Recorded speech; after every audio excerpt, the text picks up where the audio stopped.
Hey,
what's going on? Happy Sunday. What's going on, y'all? It's 4 p.m. Eastern, and we here for Mizzle Talks. So y'all see that title? We talk about 3 shows. Y'all know how I do about the shows. Talk about multiple shows in one on live. Married at First Sight, Belle Collective, and Family and Fiance. All right, stay tuned. What's going on? Hope y'all enjoy. Welcome. And you have new people, please follow suit coming in. If you're new to my channel, hit that subscribe button. What's up, little light boy? How you doing? Hit that subscribe button and hit that notification bell for you to be notified for all my videos. Yes, I'm drinking today, y'all, so y'all know I'm gonna be a little lit. And it's like that. And what's up? So y'all know I start with my shows update, giving people more time to come in. So let's start that in first. If y'all hear any music, just don't mind the people. The neighbors is like crazy. Hope it doesn't show up, but I don't think y'all hear it that much because they doing the most.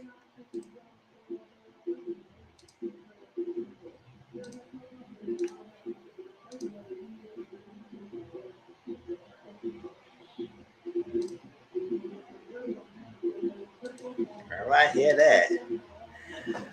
All right, let's get into this. Oh, let me play a little background music.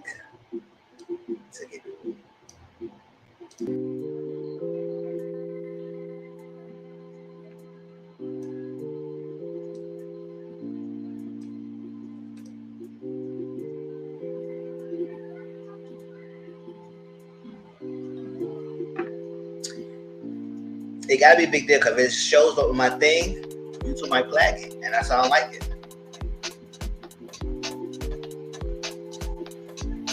I guess we're going to suffer through it and see what's going on.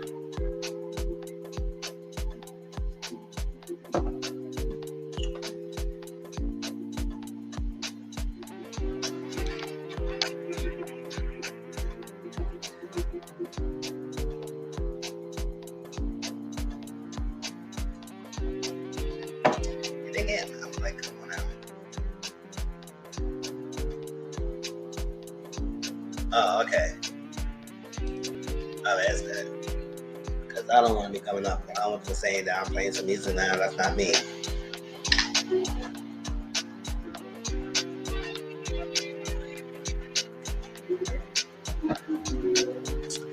All right, so Love and Marriage Huntsville Season 4 resumes in September 10th. So y'all know they are on hiatus, so they're coming back in a couple of weeks. So we're going to be watching that. I think it's on Saturdays.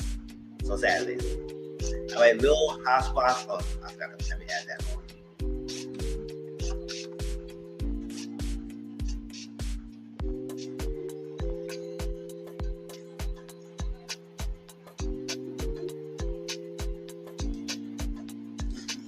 She's okay. Yeah, she's still in the weather, but also she's taking classes in now. So her time is like limited. That's now because she's going back to school and the son, sports and everything. So she got a lot to do on her plate right now. But we still love her spirit. She might come in later on. Real Housewives of Atlanta season 14 is on Bravo TV. We had to catch up on these episodes because next Sunday we're going to talk about it. Real Housewives of Beverly Hills season 12 is on Wednesdays. Real Housewives of Dubai season 1 is on Wednesdays as well. And I got to catch up on Dubai as well. MTV Catfish season 8 is on Tuesdays. Yeah, I know I review my Catfish episodes and it's up on my channel. But it's still not giving what it needs to be gave. The episodes has been really lackluster and whatever. But yeah, still gonna be things. Married to Medicine season 9 is on Sundays on Bravo TV, and I gotta catch more Married to Medicine as well. Belle Collective season 2 is on Fridays, and we're gonna talk about Belle Collective in this review today. Ready to Love Miami season 6 on Fridays on OWN. I don't review Ready to Love, but I do watch alongs of that. So every now and then, every week, y'all follow me on people on Friday or Saturday. Do watch along of Ready to Love. It's on Friday. Love and Hip Hop Miami and Atlanta is on VH1 on Mondays.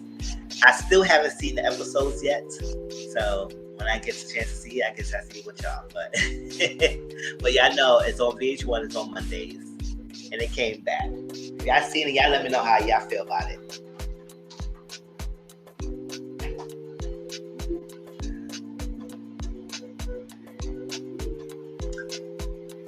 ACM Boo, how you doing? All right, so we got Family of Fiance season 3 is on Saturdays. We go talk about Family Fiance today, the last week episode and this week episode. So you'll have 2 and 1 of those. We talk about Family Fiance. And we have Married at First Sight season 15 on Lifetime on Wednesdays. Now, Married at First Sight, y'all know I haven't been, the season already been started, but I have never mentioned it here because I had no intentions in watching it. But I was like, you know what? One of our favorite family members, hope she comes through, was asking me to watch it and said they're going to have a discussion and everything. And she said it's not bad. Watch it. I need to talk things with somebody. I said, okay, let me watch it. But I was like, only watch it if it's after the honeymoon. I am not watching it during a wedding and a honeymoon. I'm done with that. I need to watch when the drama starts and then we see how that goes from there. Because that's when it usually picks up and that's when usually things going to happen. So, today, we're going to talk about Married at First Sight and my first impression of the couples based on this recent episode. So if y'all know any background story or what I missed of the people, y'all tell me what's the background I'm missing. But I'm just going to go for my opinion based on this recent episode.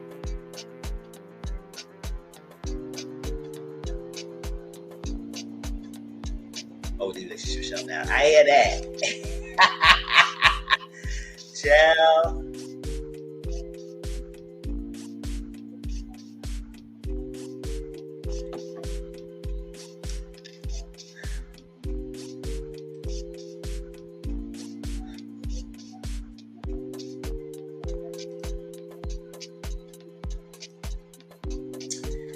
The Black Hamptons is on BET Plus, premieres August 25th. So that's Thursday. That's on a movie night. So we probably go watch that on movie night on Thursday when I get home. Probably watch the first 2 episodes and how many episodes they brings out. And we also got to finish College Hill as well. So maybe 1 or 2 episodes of this and maybe the last 2 episodes of College Hill because we ain't finished it yet. The Real Side Chicks of Charlotte season 2 premieres to be determined on For Us By Us Network. I mentioned this last week. Yes, it's a new app network that's come out called Fubo, For Us By Us Network, and it's subscription based, and I'm not paying for that. So I was like, it sucks because I was ready to do a review on this, but I guess I'll wait till it comes out on Amazon Prime, and I'm gonna pay for that. But I'm not paying for no app for Fubo, and I probably gonna be watching like that. Real Side Chicks, seriously. Yeah, that's a show, Side Chicks. Come on, it's Side Chicks everywhere. The Real Side Chicks of Charlotte, the reason why I had joy watching the show because it was funny, it's not to be taken seriously, and the people they are side chicks of was nobody famous that we all know. So it's like, they just playing their own everyday life. It's just like a normal life of ladies, being side chicks, and it's going up. That's all. It's so much different fashion. And it was funny. I enjoyed it. And I reviewed the whole last season. So I wanted to come back. But now it came back, it's on this network. And I'll say, I'm not supporting that network. So unless y'all pay for it, y'all let me know. We watch it together. But other than that, I'll wait for it to get on Amazon Prime. And I guess we discuss it from there. If we get there. Yeah, For Us By Us. That's the name of the network. The real money in North Atlantic in Charlotte. Okay.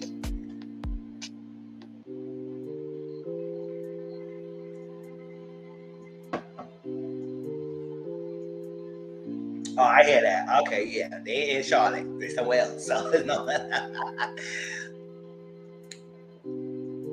But y'all know Back Campus is based on a book about old money versus new money and everything. And it's a lot of names like Elise Neal, Vanessa Calloway, Lamar Booker, Brian White is on it, Black China. So there's a lot of names that we all know that's on the show. So, okay, let's get into it. Map-ish is on Thursdays on HBO Max.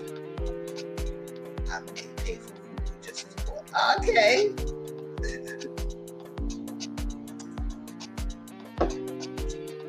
I mean, they do have the yearly subscription, but I was like, it's another app that I may not watch that much. So I watch the other ones. Like I watch my Netflix, I watch my Stars and Disney and HBO Max for another network that I really don't know like that. HBO Max, a new show for Issa, and then Sweet Life Los Angeles is HBO Max as well, and Issa does produce that show as well. So I reviewed the first 2 episodes, I think, of what I thought, and I gotta watch the rest of the season. So we'll see that. When I watch the rest, I'll come back again and give you my update on how I feel about Sweet Life Los Angeles. And next Sunday, we're gonna have 2 lives back to back, just like we did this week. At 2:00 p.m. next Sunday, we're gonna do Mizzle Social Corner. So any related topics, any topics y'all want to discuss, put it in my Discord, put it in my Instagram or Twitter. Let me know. I know that on my group chat with the panel, we share a lot of stories and stuff like that, so I can get a lot of my ideas from there. But if y'all anything y'all want to discuss and talk about and get my opinion on, y'all let me know. And then next week at 4:00, Mr. Talks, we'll talk about Real House of Atlanta, Belle Collective, and Family Fiance. Okay.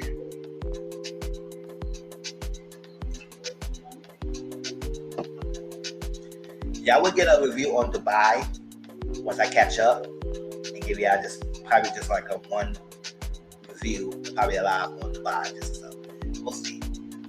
Because I gotta catch up on it. I gotta read it, I gotta watch it and catch up on it. But y'all will get a update review of Dubai. I didn't forget about it. All right, let's stop here and let's get into the first show. I know more people gonna start coming in as they come in.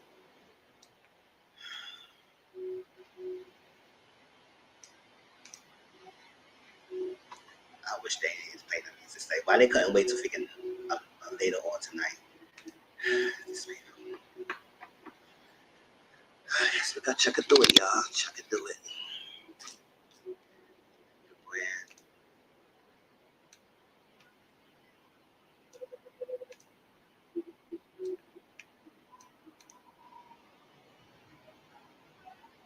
Hey, J. Rudolph, Dubai was good. Yes, I know Dubai is really good and everything. And I do like to tell you, I know I was reviewing it. And like I said, I had stopped because there was a lot of things going on. So now that P Valley's ended and everything, I could go back on to my Dubai and give you an update review. So I will definitely give you an update review on that, y'all. Hey, J. Rudolph, how you doing? Hey, J. Dog, how you doing, boo? All right. Married at First Sight.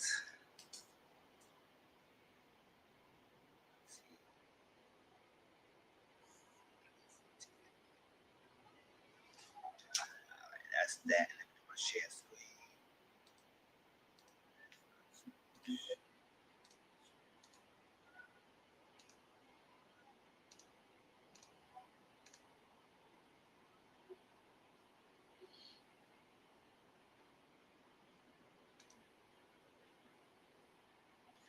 Y'all see the picture, and this is my thumbnail of the tagline. Married First Sight. Okay, Married First Sight, y'all. Like I said, I didn't watch the honeymoon, and I did not watch the wedding ceremony. So if y'all have watched it, y'all give me the feedback. Y'all give me the updates of whatever happened from there, or the background story from there. That's that. But I'm going to talk about this recent episode that happened. That it gave me a reason for me to talk about some things. All right.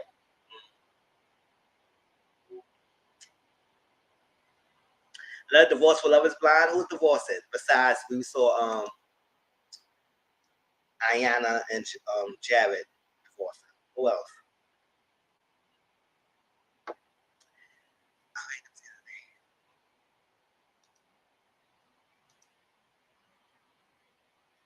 All right, Lindy and Miguel.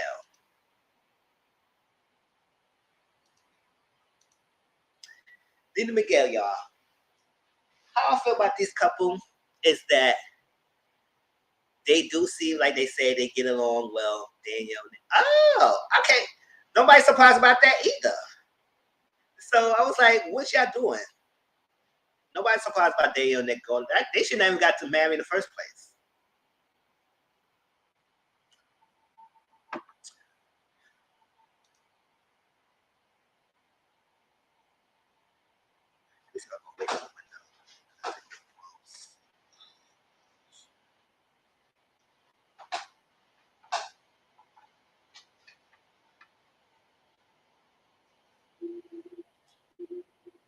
All right, they seem like they get along well and everything.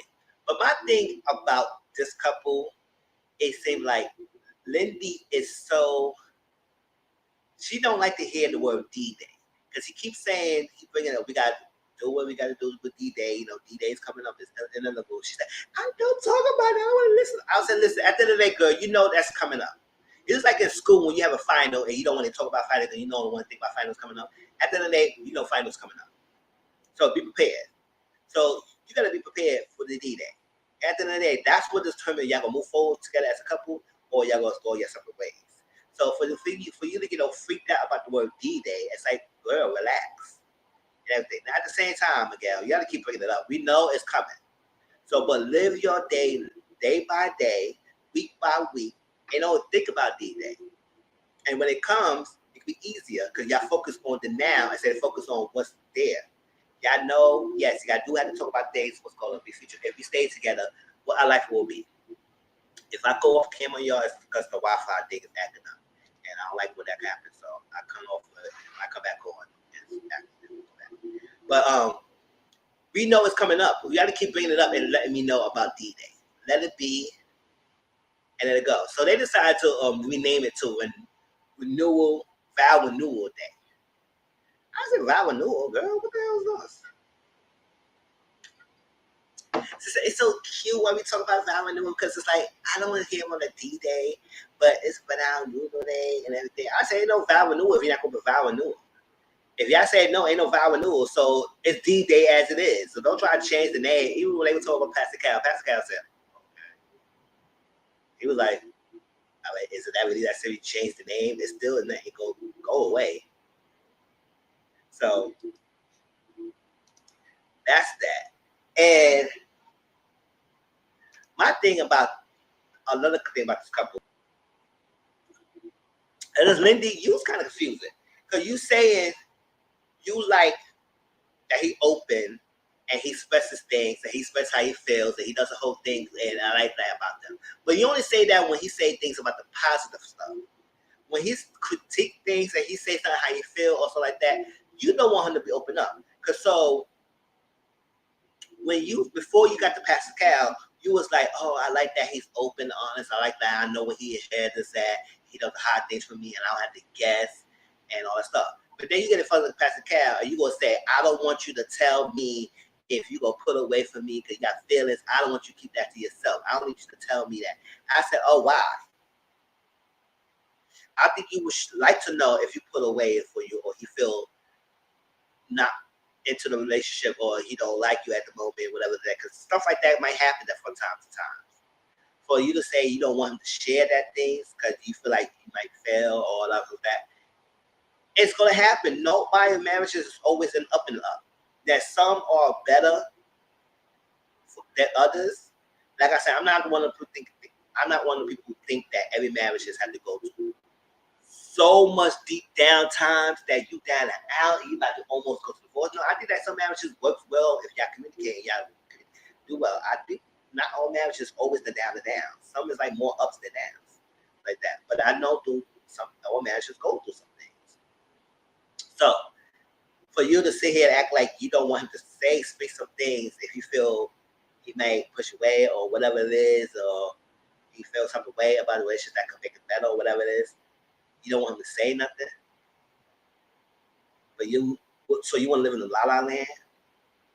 And I said, oh, everything is so good. Yes, I'm so happy and all this stuff. And I just like it how we so mesh well, we so connected. So if you're so connected, you're mesh well, you're this, you're that, then you should have no issues and problems if he expresses himself if it's like an issue. And just vice versa. If you express something that you may not like, you want him to be open to listen, right? So pick and choose. You're confusing. Like, if you want him to be open or you don't want him to be open, like, what is it? You can't be pick and choose when he needs to be open.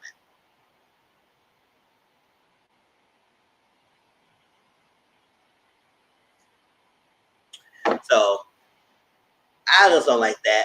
I mean, it is what it is. They do seem they so happy with each other. They say, "Oh my gosh," and then this episode also they went into each other's houses, and I mean he's playful, like games, like references, stuff like that. It is what it is. It's not that point. I just want to talk about the nature thing that I pick out these people. I ain't going to do the whole damn episode, but that's my thing about these two couples. So as long as they be open and honest, and she don't shy away and be choosing what she needs to be honest about, and not him and him. Like he said in the past, when he don't say nothing, because the point that they find out that he leaves at the point, and he and they realize why I didn't know that you go up, you was like 1 foot out the door, you didn't tell me anything. So he's like, he did that in the past, and he's like, no, I need to not do that. I need to tell them if I feel like I might step away, or I feel unhappy. Yes, you got to speak that up, because how the person will know to change if they don't know what's going on. Hey, Auntie Mama Boo, how you doing? I school and everything. So this is my thing about Lindy and Gail. So that's that. I just feel like you can't want him to be open for the good things, but then keep him shut for the when criticism might happen or things that might be fortunate. So I think that's a take a step backwards. Tell me how y'all feel. All right, that's back from Lindy and Miguel. I don't have nothing else to say about these two people. Let's move on to next.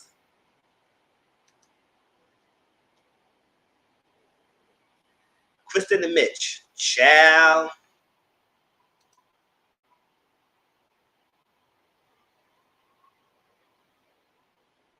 Hey, go nephew. Hey. Yes. He won this game. That's great to celebrate. Kristen and Mitch, y'all. He's an environmental policy analyst. You think with that type of job, oh my gosh, this Wi-Fi today. You would think you'd be clean. Wrong, child. When you go to this guy's house, his house was making nasty pics. Listen.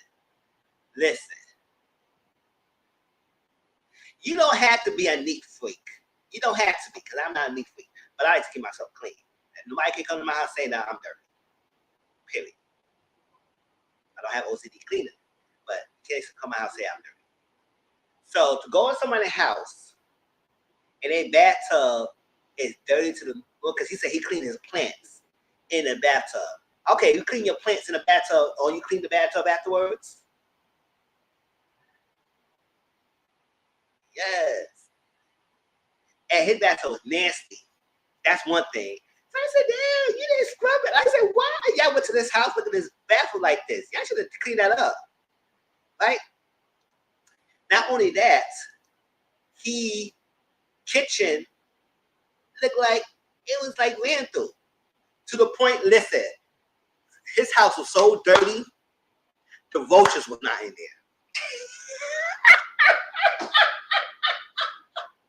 His house was now so dirty, the roaches and rat checked out.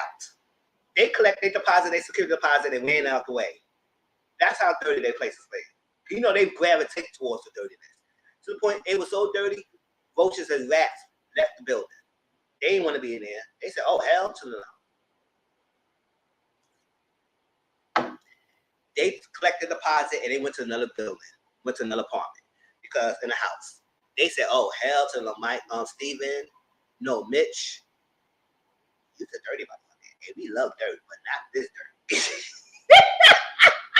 Because you didn't see no creature crawling. You didn't see no freaking mouse rolling around. You didn't see nothing in that apartment, just about dirt and dirtiness. I said, child, that kitchen was horrible.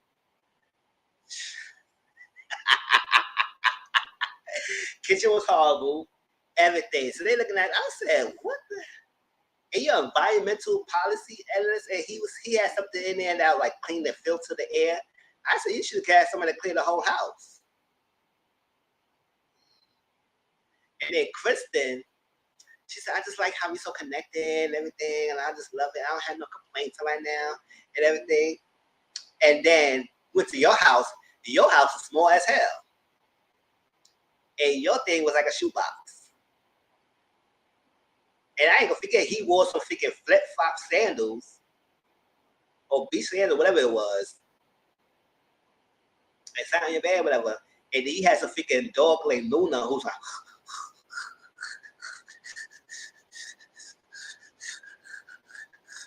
I was like, oh my gosh.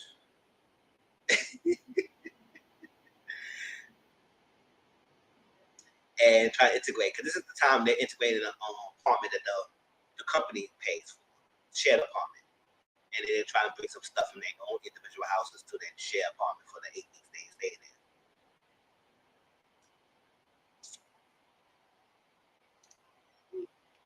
So that's that. And what I get from Kristen, though, she's kind of a little bit more thirsty than Mitch, because she's open and sharing and saying, oh, I'm happy about this is that and everything, and she want to have sex with him and stuff. And he don't seem that he expressive, like he's not into her. So according to one of y'all, our family members, and I wish she was here, I hope that comes in this thing, she'll explain some more thing. She was saying that he was flirting with her mom. And people say, oh, he probably went to mom when he went Kristen. He was a bit for the Kristen. And I was like, I feel like, oh my gosh. If y'all keep going, if y'all see me coming in and out with my Wi-Fi, my thing, it's because the Wi-Fi signal is acting up. So I was like, I don't know, but he don't seem that interested in her to me.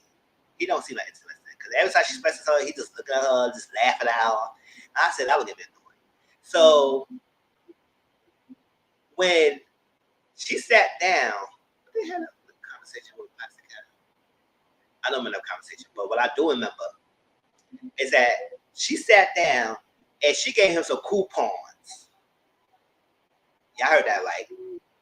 So basically, Gucci coupons, whatever coupons he had to have some sexual relationships. Because she said, yeah, I'll never be in the point of relationship like that. I was because the intimacy and everything. I didn't feel that way.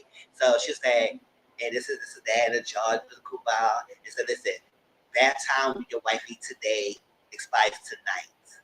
And he was so laughing. And so I was like, oh, you douchebag. Like, are you really into this girl? Because, but then again, Kristen, why are you falling so desperation? Why are you becoming a desperate housewife? Yeah, I know I call it desperation, like desperate housewives. That's one of my favorite shows. But why are you becoming a desperate housewife over here? Like, we can be doing that.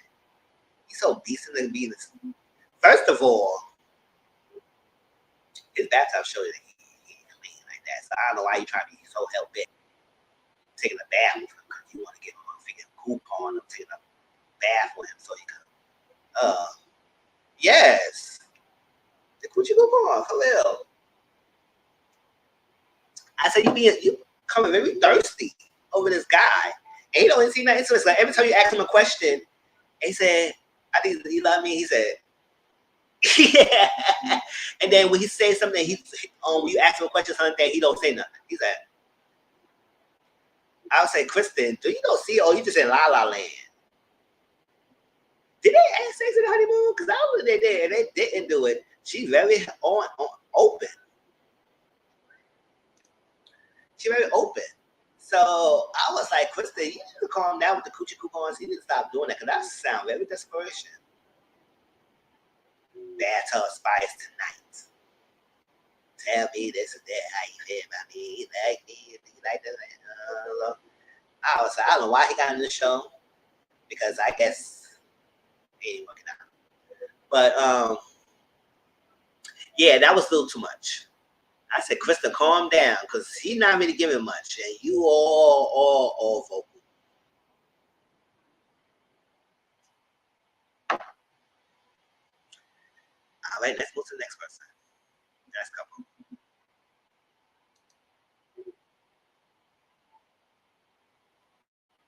Oh, Alexis is Justin. There you go. They give a side view, so you can't really see his face. But based on what they look dingy. That's what I'm saying. You talk about Kristen and freaking Mitch. Child. They do. If y'all saw that episode how his house is dirty, child, I would like, oh, tell no. And I said, if they do decide to get a house together, they cannot live in none of their houses. His house is too dirty, her house is too small. Y'all would have to get a new house before y'all together.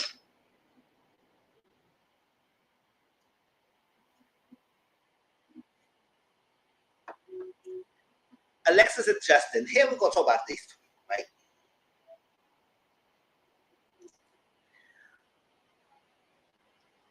If y'all was watching Twitter or y'all going on Twitter, Instagram, I know a lot of y'all was hearing things about Alexis and Justin from Married First Sight about this dog situation. Because this was the latest episode. My thing is, they both was at the wrong for this. He's wrong because he knew the history of his dog, how his dog don't get along with other people, so you know his dog snaps. And he said, oh, well, my dog's like that because other dogs coming after me. Let me know if y'all hear me, because hope y'all hear me.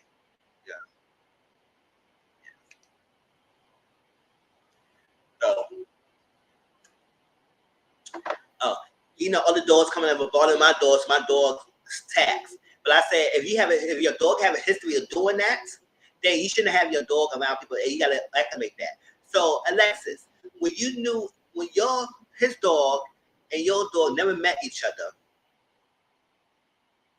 and you and his dog never met each other,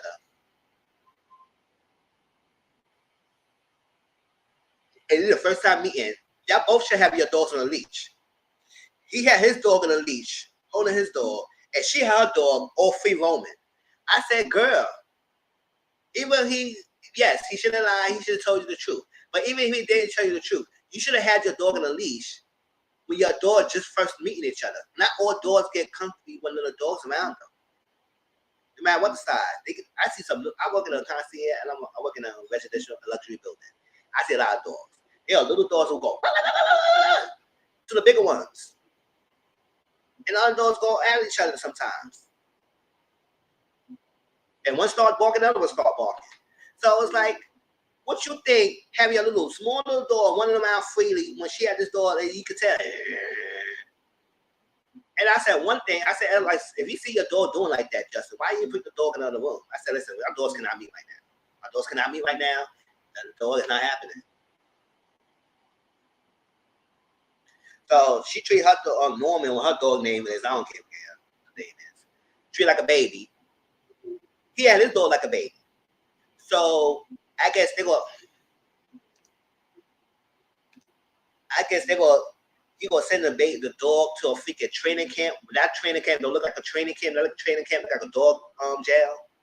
I said, what are you taking the dog to the dog jail for? I said, what training camp is it? It was out of nowhere. Just put in the cage, the dog said, and you crying. I said, oh my gosh. now Alexa was trying to see like, oh, you gonna get rid of your dog? I said, how you think he gonna get rid of his dog? This is what discussing. Then I want to discuss. It's not easy for him to get away with his dog because his dog kind of bites your dog and your dog's in a brace. Oh well, y'all both at fault. You shouldn't have had your dog off the leash. He's wrong. He's not telling this dog history. And when he saw his dog going like, he should have moved the dog away. You wrong by having the dog there and then let the dog run around free, going next to these dogs, not even know they know each other, not even know how to acclimate these dogs when they first meet each other. They didn't learn that yet.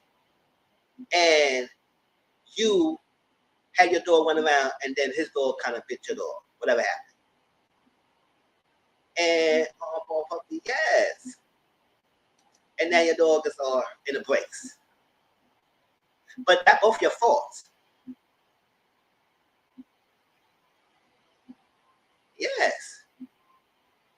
Because everybody and mother know they gotta leash their dogs. No matter short or small. Short, big or big, whatever the size of the dog is, leash your dogs. So that was stupid enough. So she trying to make it seem like he needs to get rid of his dog. I said, no. Just like you treat your dog as a child, that's the baby. He had that dog when he was a baby. That dog was a baby. So for you to say he needs to get rid of his dog for the sake of the marriage, I said, oh, well, the marriage got to end then. Point blank. I got my money. The marriage going to end then. Because will you like it like that? If it's role reverse that he needs to tell you to get rid of your dog, you won't like that. So no. Y'all need to learn how to acclimate the dogs better and did what y'all did. And I just did. You in front of Pastor Cal, you didn't cry at that time when you was going around trying to make it seem like nothing was going on. It was no big deal. They get infected with Pastor Cal, and you're like crying and stuff like that. And now everybody say he's a crybaby because people saying that Justin likes to cry a lot. I said, okay. Yes, it's not reasonable. Yes, it's unfortunate what happened, but y'all both was at wrong. It's not on Justin, and it was on you too, Alexis. You should have safeguarded your baby like that's your baby. You should safeguard it. Like if you had a human child, you want everybody around your human child like that. So treat your dog the same way. So he took his dog to the training facility, and we'll see that. But other than that, she was like, oh, you talk about getting away the dog? No, we're not getting away no dog. And that's not happening. So Justin, you better not back down. She said, I thought we do that. I said, it's selfish for you to think that. At the end of 8 weeks, you don't even know y'all gonna be together. So why you gonna think she should get away with his dog? So y'all both is wrong. Just you should have told the history of your dog, and she should have leashed her dog. And y'all both watch it, and then it was got too hostile. Y'all should have put the doors in separate rooms, lock the doors in the bathroom, lock the door in the bathroom, one in the bedroom, and y'all go by your separate ways. And then y'all have babysitters or dogs, whatever it is, to take care of the dogs while y'all in this house for the 8 weeks for the production.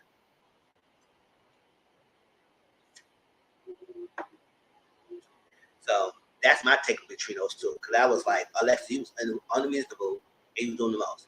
Come for the girl who said in her freaking honeymoon, because I didn't watch that, but based on the clip, you love this guy. I said, girl, you love. Okay, what the hell doing to make you love her? Well, it's not my say to tell when people love someone or not.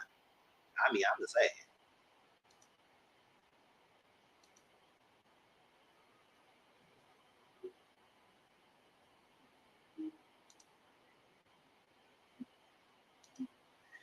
Stasha and Nate. Oh my gosh, Wi-Fi, you acting up today. Come, get yourself together. Child. Stasha and Nate. These two, I don't know, because Stasha complained about Nate that he don't open up as much. She's very selfish level. So when she asks him some things, he keep it very basic. And I said sometimes that do get annoying because I said, how can we get deep, especially married? How can we get further along with you if I'm asking you, you say you don't have no relationship with your mom? That's a major thing to know as a guy, because sometimes mothers mold the men that they want them to be. And allow men, mama's boys, whatever it is. So if you never had an attachment or you had no relationship with your mom, why you don't have a relationship with your mom? Why you don't have no emotion? Because he said she never raised me. I don't have no emotional attachment to this lady. So what happened that led to that? Now, granted, it would take a while to open up. So Stasha, you need to relax and let him open up. But Nate, you can't be so closed off and then say, "Oh, well, it was bad. Oh, I had an emotional connection." Okay, there's that, and then repeat the conversation. You keeping it simple.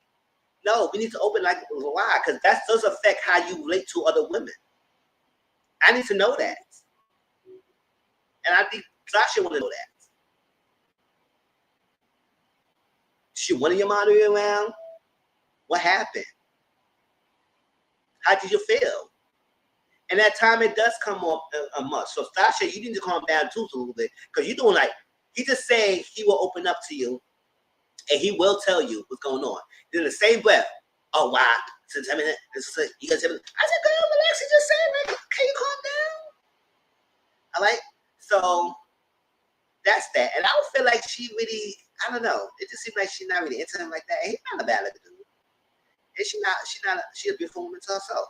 So it's like, okay. They're not far off of age. I think like 2 or 3 age apart. So I think she's comfortable with a safety lifestyle. She's clean. She's comfortable with like a luxury lifestyle. And so, because they had a discussion about espresso machine.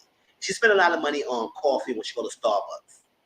Every month she get the same type of coffee and she goes to Starbucks to get at that. So instead of spending the money on a thing, get a coffee machine, whatever it is, in the house, and you could save you some money.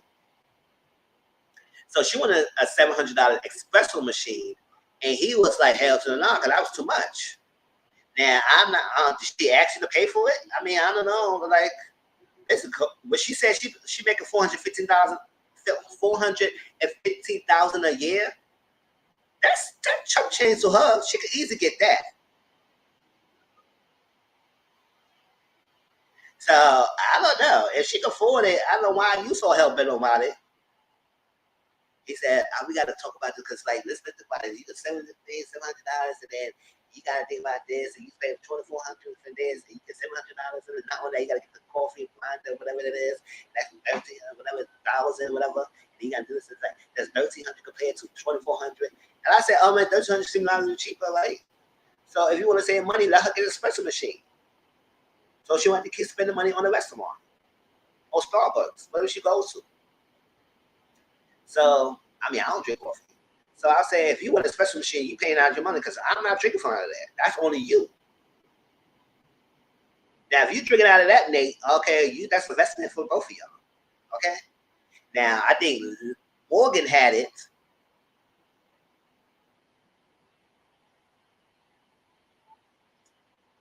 Her math was right. As compared to what you're telling me about the vibe going to Starbucks, espresso machine is better. And she paid for it, let her pay for it. Now, did she ask you to buy it? She asked you to buy it. She just said, let's get a espresso machine.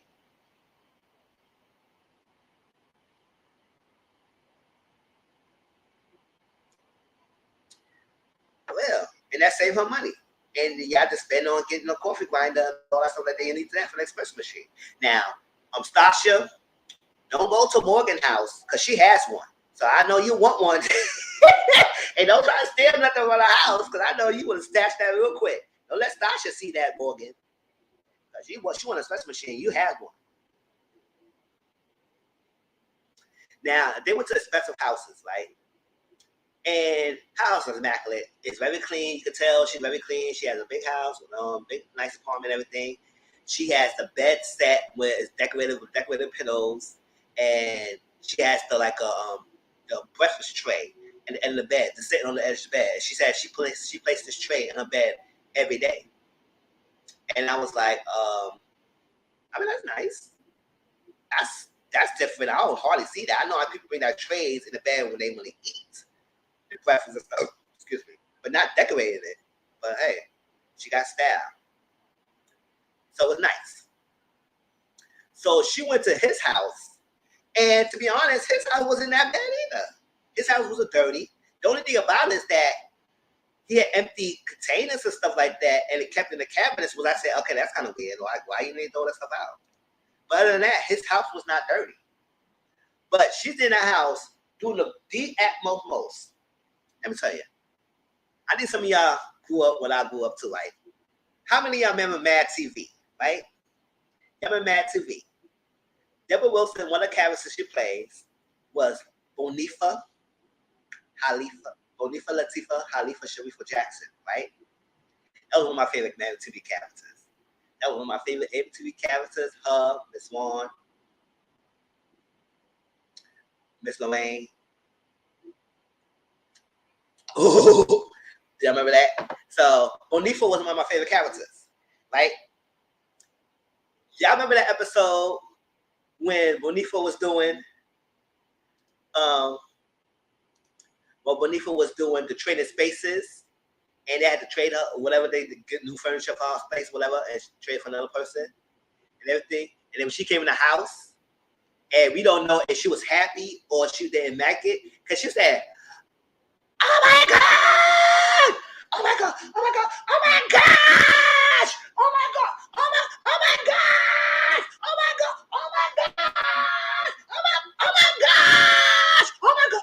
Oh my god!" And like, we don't know what she was having. Like, she was saying that. So if y'all remember that episode, imagine that scene. In this scene, what Stasha was doing in Date's house.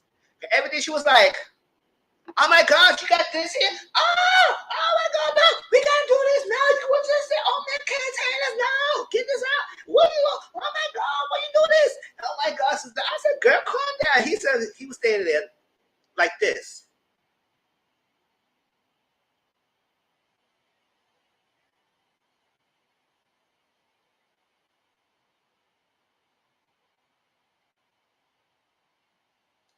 He was standing looking confused, and she was going off the rockers about what's gonna have his house. Yes, granted, yes, he had empty containers, empty oatmeal containers. He had empty wrappers of things. I was like, yes, you should have thrown them out. But damn, Stasha, you had to go that bad and figure out, oh my gosh, what's doing this? Who you got this? No, we gotta throw this away now. Oh my god, no. Oh my god, oh my god, no. I was like, girl, now mommy of Bonifa. I was like, that was funny.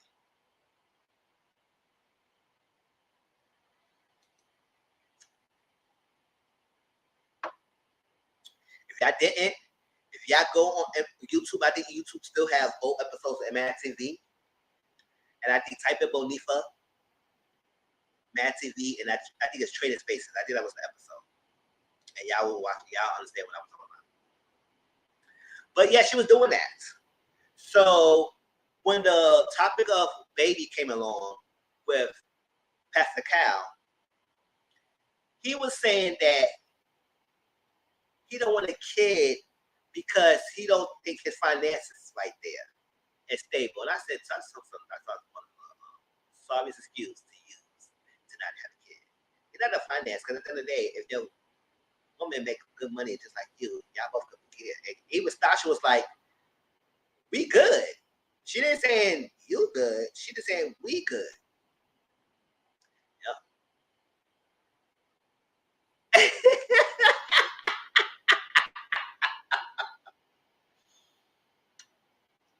No, but what she was doing the most. Like, she was like that. Like, oh my god, you got this. Get out. No, why? Why is like she was going to do everything and just critiquing everything. So why you did this? And he was looking at her all confused. He looked scared. He said, "Girl, calm down. He's not that serious. Why are you all over the top?" Like, and I granted, yes, it was like he empty stuff. He could throw that out, but she was doing the most.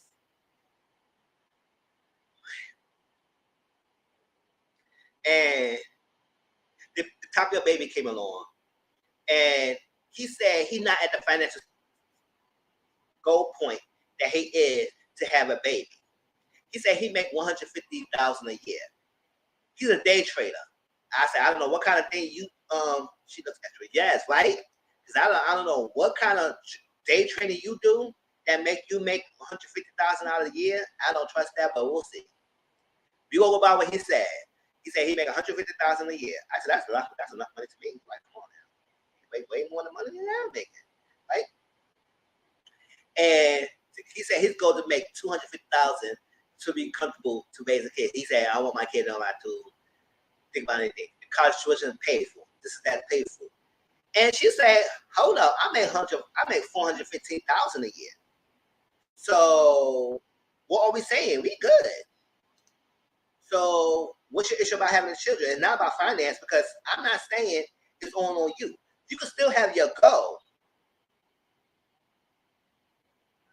But we still good.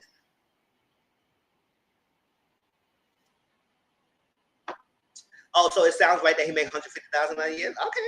So if he makes $150,000 a year compared to her $415,000 a year, y'all both look good to take care of your baby. So it's not about your finance. So what other reason you don't want a kid? It's not about the finance.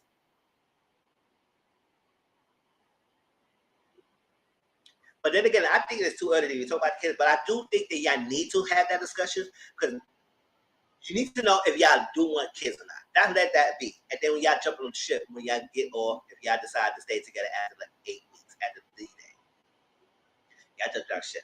But at least need to know if y'all are both open to have children. If y'all both say yes, then that's the possibility. But one person say no, and the other person say yes, and we're gonna talk about that. We're gonna talk about one of the episodes of Fiance, because that was a big issue. And I explained my reason about that. Then that's gonna be an issue down the line. So yes, y'all had that discussion, and y'all both on the same page. He just saying that he want his finance up, but she's saying, "Listen, we good. It's not about our family. We good with the money." So I said, "Girl, when you make $450,000, I think I know what she does." All right, that's that between Stasha and Nate. And last but not least is Bing and Morgan.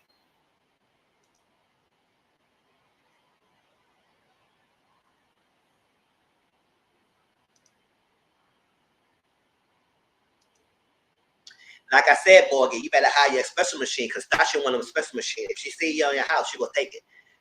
She will take it. But child, poor people still. I shop them. She shopping right at your house. What is going on in the hallway? Outside, they playing music, and people in the hallway playing basketball. What the hell?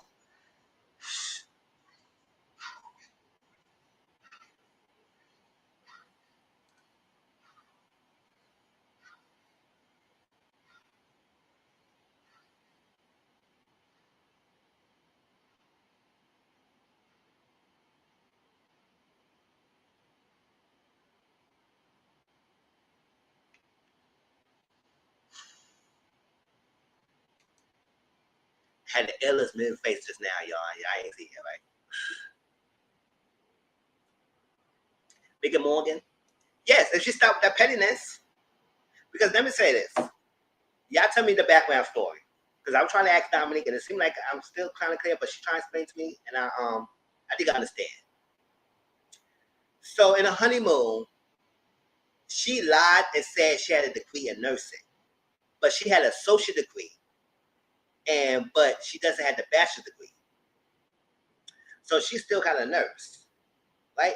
But somewhere, something like she lied about something, about having a bachelor's degree when she didn't have it, and she only had an associate degree, yada yada. She's a nurse now, but she didn't have a bachelor's degree yet, and she's working on it.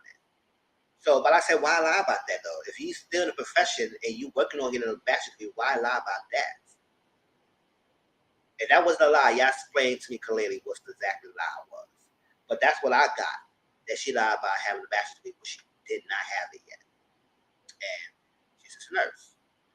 Because of that, he decided to speak how he felt, because he said, "Oh, I think he spoke to Justin, and being spoke to Justin is had a conversation of how he felt about, oh yeah, I don't think she's a nurse because she's lying, and then she had this, and she not really have this, so she's not a nurse and everything." But she said she's at a social degree, and she is a nurse right now. She did a bachelor's in it,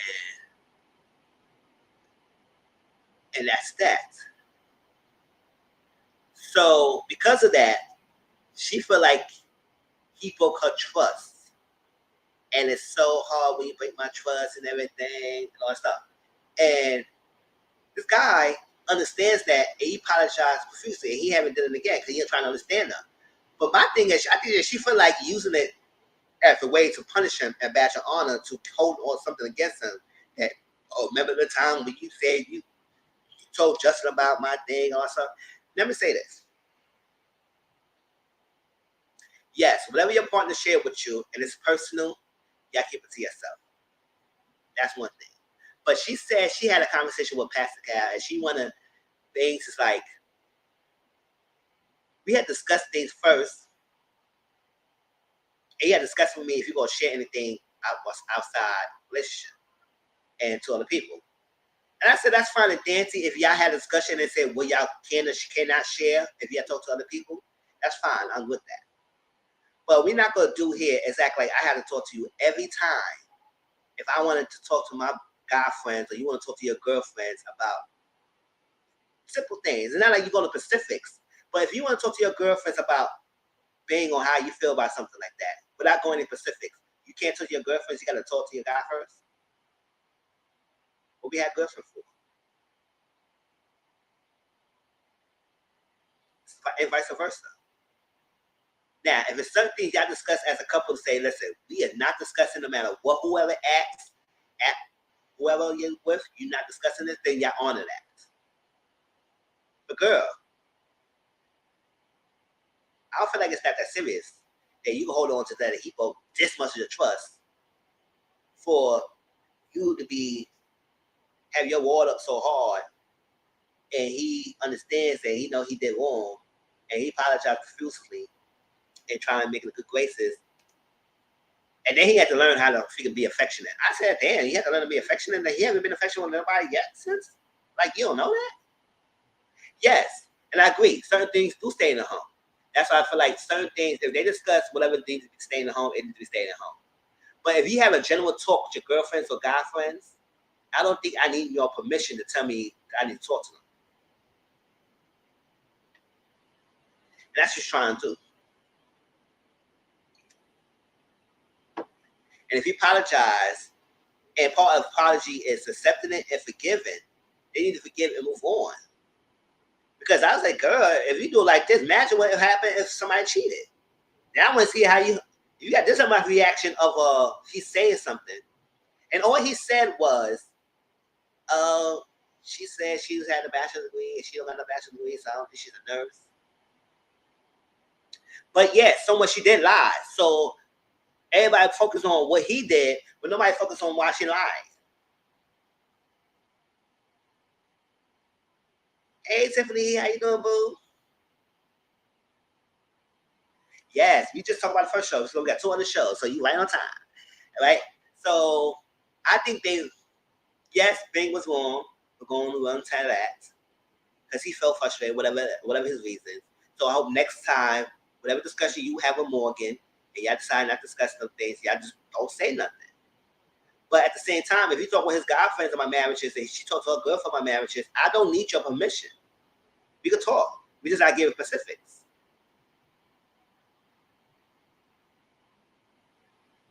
So I'm gonna see how long she'll keep holding this on. Because I say, girl, do go get tired. I'm gonna get tired. But Bang, you need to learn how to be affectionate. Because he said, listen, he said he had a YouTube how to be affectionate. I said, you have a YouTube how to be affectionate. Have you ever been around any females? You know nothing? Because when he said, okay, well, you got permission to hug me or whatever, like to be affectionate. He said, okay, buddy. It's like that. I don't think he said buddy, but he said he just tapped him back on the back. I said, that's how you be affectionate. Why you didn't do the simple thing and put your arms around her, hold her close to you? Like you just said, bam, like that. I said, oh boy, you need, oh my God. You need some help, babe.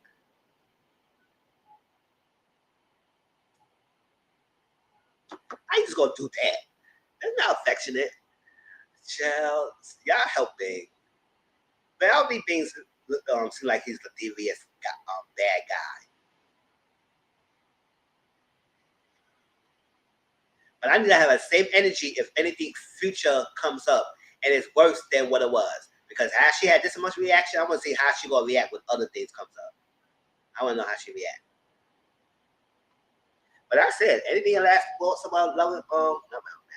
Married at First Sight. Now, Married at First Sight, we're not going to discuss every week, but I will watch it and see if something comes up and it's something interesting I have to talk about. I will come on and talk about it. All right, that's Married at First Sight, y'all.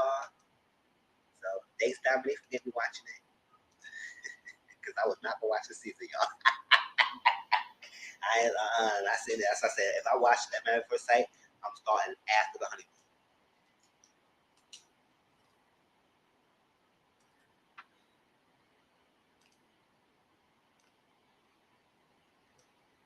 I like Fiance. Let's get into that.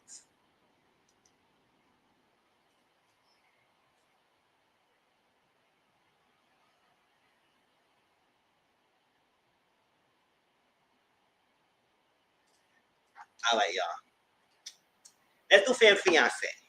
We're going to talk about Donzella and Paul first, this couple, and then we're going to do Brandy and Akin, right? So have y'all watched Fiance or anything? Because I do enjoy it, because I know I have watched Fiance since the beginning, and I have been reviewing it. So if y'all want to go to my playlist, and check some of my old past reviews of Fiance, because y'all know I haven't watched it from the beginning. And it's not something I just started. I have been watching it for a while. So, and I'm really good. I was watching this the same time I was watching A to Fix My Life. I like stuff, watch shows like this. Get people marriages, concerns, and conversation, have an open discussion about things. And because it's a great live segment to talk about life situation. Even if you didn't watch the episode, based on what I shared, we all went through something like this, or we all heard stories about going on, or we seen things.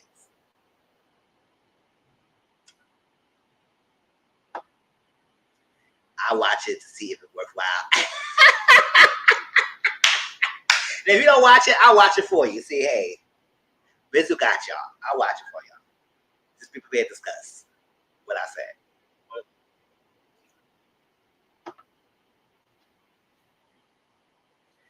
All right, so Donzella Paul. Let's say this, because I'm not gonna go on scene by scene. What happened scene by scene is go Joe and overall arch of each storyline, because we do have another show to talk about Belle Collective.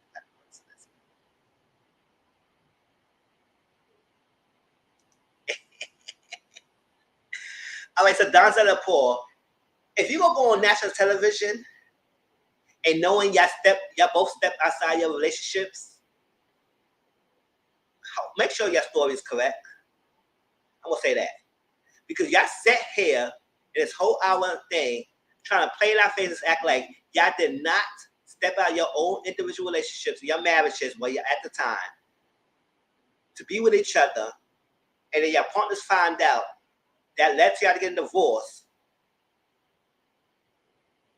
Yes. Wait, they did what? So this is what happened. Donzella was trying to get an entertainment business, whatever she wanted trying to get. She was trying to be an actress, something like that. That's what she said. Paul was an entertainment lawyer, or something like that, in the aspect of that realm. So her ex-husband at the time introduced Donzella and Paul and asked Paul to help her, whatever the ship away form, to try to get in probably the contracts, whatever it is, to make sure. So at that time, they both was married. He was married, and he was married, and she was married. They both was married. And her husband introduced her to him to ask him to help her with whatever lawyer contract. He said he was an entertainment lawyer, everything, and Phil. So because of that, they grew somewhat attraction with each other while they still married. Her ex-husband found out and then told his ex-wife about that. That led him get kicked out of the house. And that's together. So one of the tax Tracy asked them to prepare the timeline of the thing, because that's what one of the issues that the family had. It's like, y'all was cheating or practice infidelity, and y'all trying to fake it the funk like y'all didn't do that. Like y'all didn't do infidelity. And so when they asked the timeline, and I was not going to go specifics on the timeline, but I was saying, no, let me go specifics. So the relationship timeline, that's what happened. Because they've been married they've been together for 4.5 or 5 years. And he said he had not had a relationship with his sister for 10 to 12 years. So I want to know what's up with that. But we'll explain that in a minute. So my thing is, it's like don't have a relationship with you because you cheated. And I would say, okay, yes, your brother cheated. But why the hell y'all so damn hurt about that? Like, he didn't cheat on you.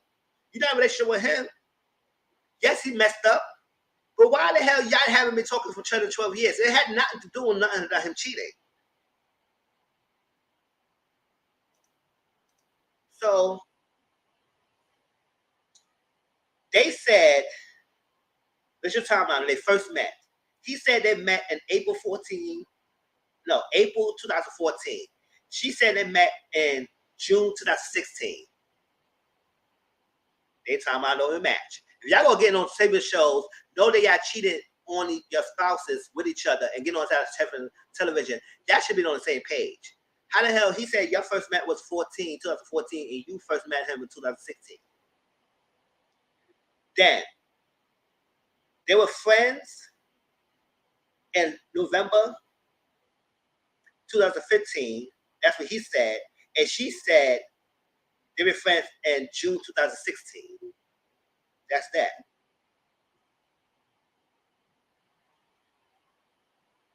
What MO? What MO? Oh, move out. I think that's move out. He moved out in March 2016, and she moved out in July 2017. But meanwhile, while she was doing her timeline, she would keep moving the goalposts to make it seem like she wasn't doing something wrong in her relationship, when normally she was doing something wrong. They're trying to act like she didn't do anything wrong. So basically, y'all both were trying to play a game like y'all didn't know what y'all was doing, and act like y'all was so done with, y'all was already divorced before y'all got together. No, y'all was married, and then y'all started messing with each other. And that's what your spouse will find out, and that's where you got in trouble. And now you're trying to say in front of our faces, act like y'all didn't do what y'all did. Period. Separated. He got separated with his spouse in March 2016. She said she got separated in July 2017. They said they started dating. He said they dated in November 2018. She said they dated in August 2017. He said he got intimate with her in November 2018, and she got intimate with him in September 2017. He said he got divorced in October 2018. She got divorced October 2018. He got engaged in February 2020. She said they got engaged in November 2020. They timeline don't rematch. Timeline don't rematch. And y'all gonna sit here, grown ass people act like y'all was cheating.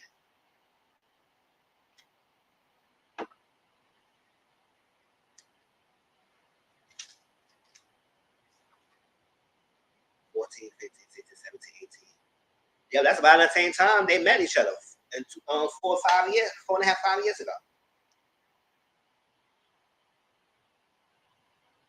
So yeah, that's exactly what they did. And go on national television, act like y'all didn't do it. And he goes coming out of his mouth, he said, "Oh, he only thought infidelity was only physical." And he said they didn't get physical like that. So he didn't think that was infidelity. I said infidelity does not mean physical. Infidelity is emotional, mental, cheating. How grown is y'all? Y'all didn't realize that.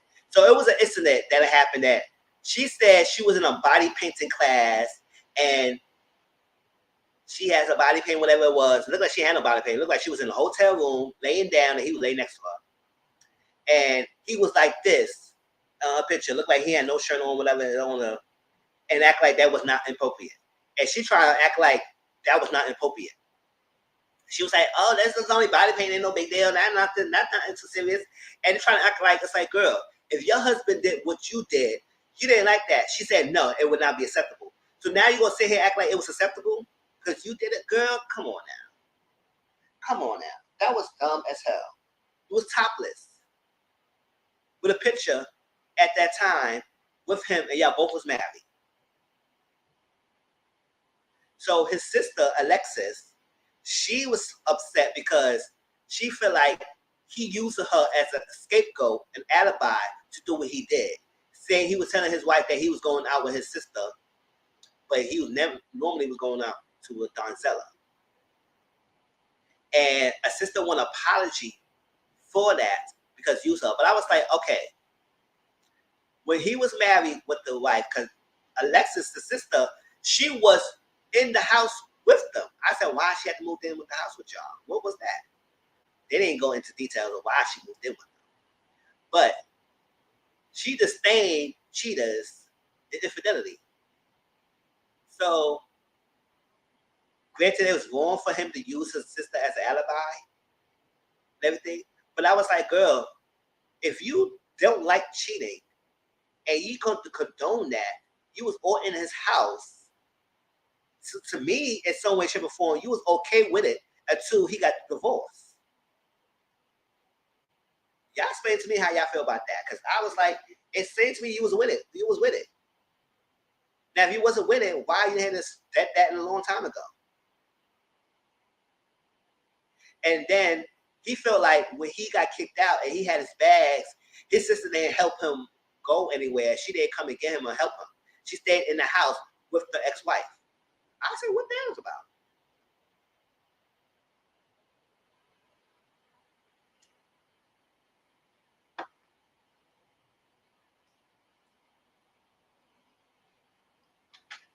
So the family is unclear about the timeline of how they met and all that stuff. I just explained the timeline to y'all. Y'all know it was all a bunch of craziness. The timeline doesn't match. So they both was doing something. And my thing is, I understand, sisters, your brothers did what they did. But I'm trying to understand as a viewer why y'all was so pissed about it. The people who should be really pissed was the ex-husband and the ex-wife of both these people together, and who they treated on to get together with each other. They should be pissed off. Those are the only people who should be really mad. But I don't understand why y'all too pissed. I do understand Alexis a little bit, but at the same time, I was like, girl, you somehow was okay with that to me.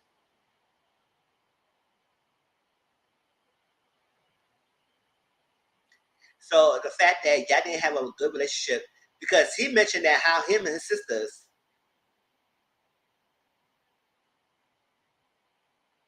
if she wasn't with the cheating, I would see why she stayed.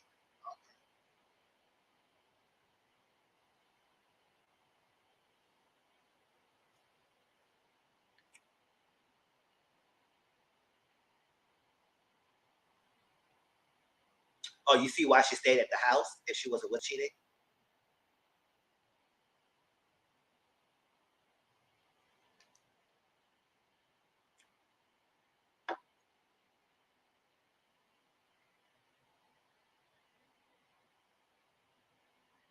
Yes. They could be mad while they look like, but my thing is, that's only recent. My thing is, you had a 10 to 12, because he mentioned that how him and his sisters don't really be in the same room like that for 10 to 12 years. They don't really see each other like that. So my thing is, it had nothing to do with this cheating. This was part of the thing. Why you and your sister is not getting along? Why we need to deep down in that? Why is it that it spent 10 to 12 years where y'all barely communicate with each other? And then y'all first time seeing each other is in this show? Is I got that right? Yeah, they know been in the same room. Him and his three sisters, they haven't been in the same room together for 10 to 12 years. And they tiptoe around each other.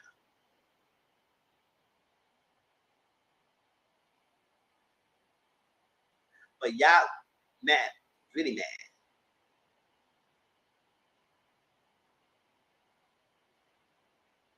The only person make him look bad is him. He make himself look bad. It ain't affecting me. So I wouldn't that be mad. I would say, damn man, why you did that? Why you cheating on his wife? Like you shouldn't be doing that. I was on, but I was not. stopped talking to my brother for 10 to 12 years. That had something way before this happened. So I don't know what exactly was going on with their dynamic, and they haven't been really talking to each other like that. And the fact that this episode didn't really touch on that anymore, because it's like they had a therapy session, sit down, but it was mainly talk about how they felt about him cheating. It wasn't too much about their dynamic and how they wasn't really talking to each other for 10 to 12 years. So it had to be way more than what he was going through now that made them not even talk to each other. And then Alexis, because one Donzella issue was with Alexis that she said, okay, Grancy, you did whatever it is, and she wanted Donzella to apologize to her for using her. But I would say Donzella ain't had nothing to do with that. Your brother was using you. Your brother should apologize to you. She didn't know she was using you as an alibi or whatever to go do what you do.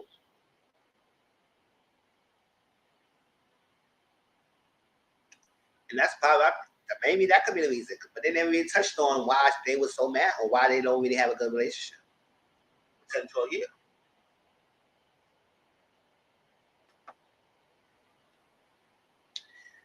So Alexis right here, Donzella would say, you call me a hoe and everything on the text messages. Now Alexis said she swear up and down she would never use that word. I said a lot of words, but I would never use a hoe. I would call you a B, but I would not call you a hoe. So up and down, going back and forth. And now also your issue with, you said you didn't like, you want Donzella to give you an apology for putting you in the middle, but when she trying to ask you exactly what's going on and why you the apology explain to me, you don't want to talk about it. I said, why you hear that? Don't tell me it's an issue, but then you don't want to talk about it. I told you I ain't want to talk about it. I didn't want to talk about it. So why you brought it up? Why you brought it up? Why you brought it up? That's what I want to know. I want to know why you brought it up.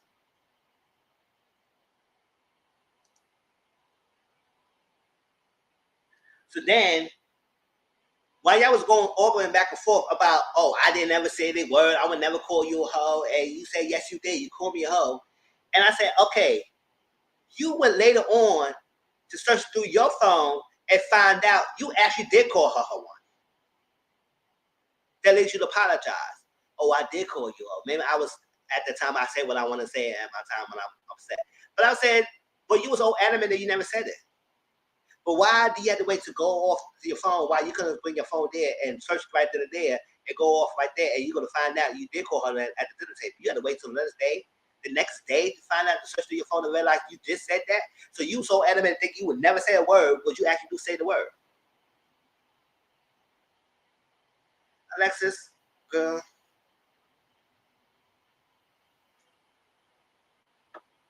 So she went to apologize to Donzella about that and everything. Come to the blessing ceremony.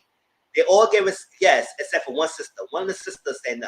Because y'all know each family brings 3 people in the family to the show to hash out the differences and their concerns.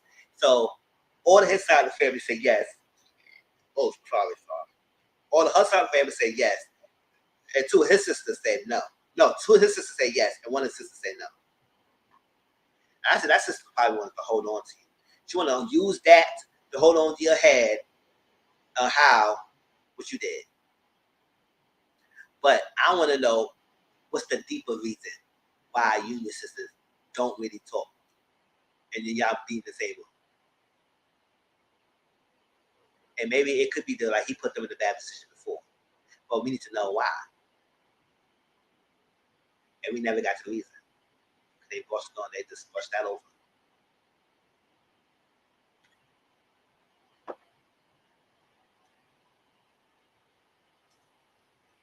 Okay.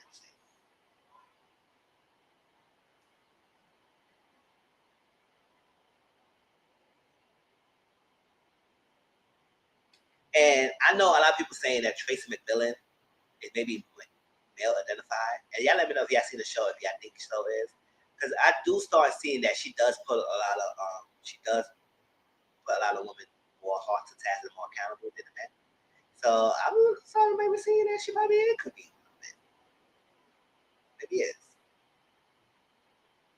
But we'll see. Because at the end of the day, they both was wrong, but she was talking to Donzella more. You see her ways. Because she said, no, I don't think that's an issue. Nah, that ain't no big deal. I was topless and everything, he was in bed, but that ain't no big deal. We wasn't cheating, we all that stuff. All that stuff. And meanwhile, he was saying that just as guilty as her. Both denying that was not infidelity, which it was. Yeah.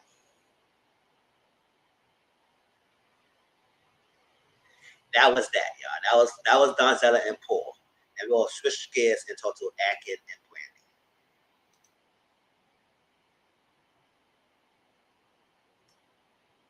If you have any last thoughts about Donzella and Paul, yeah, put it down in the comment section.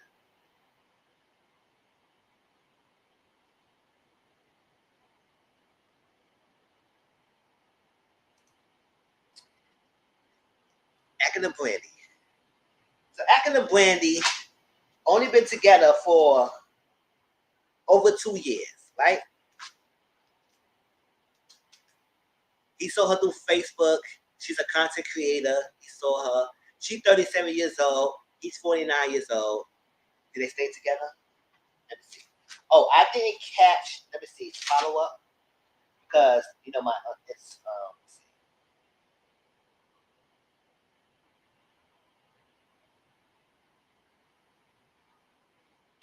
Oh, they said they had a wedding in spring. They have a wedding in spring. So I guess they go get married. They didn't stay together.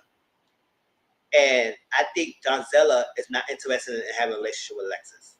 So that was the update. That was the update. So yes, they did get married. Or they getting married this spring next year. Thanks for asking the question. Because sometimes the DVR cuts off the end part, but I did get that when she said that yes. Alexis still don't really talk. Donzella Alexis, but they just get married this spring. I mean, of course, because they got most of all the blessings, so I guess.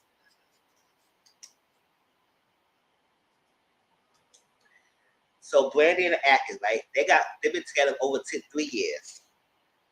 She's a content creator, everything. She's 37 years old, and he's 49 years old.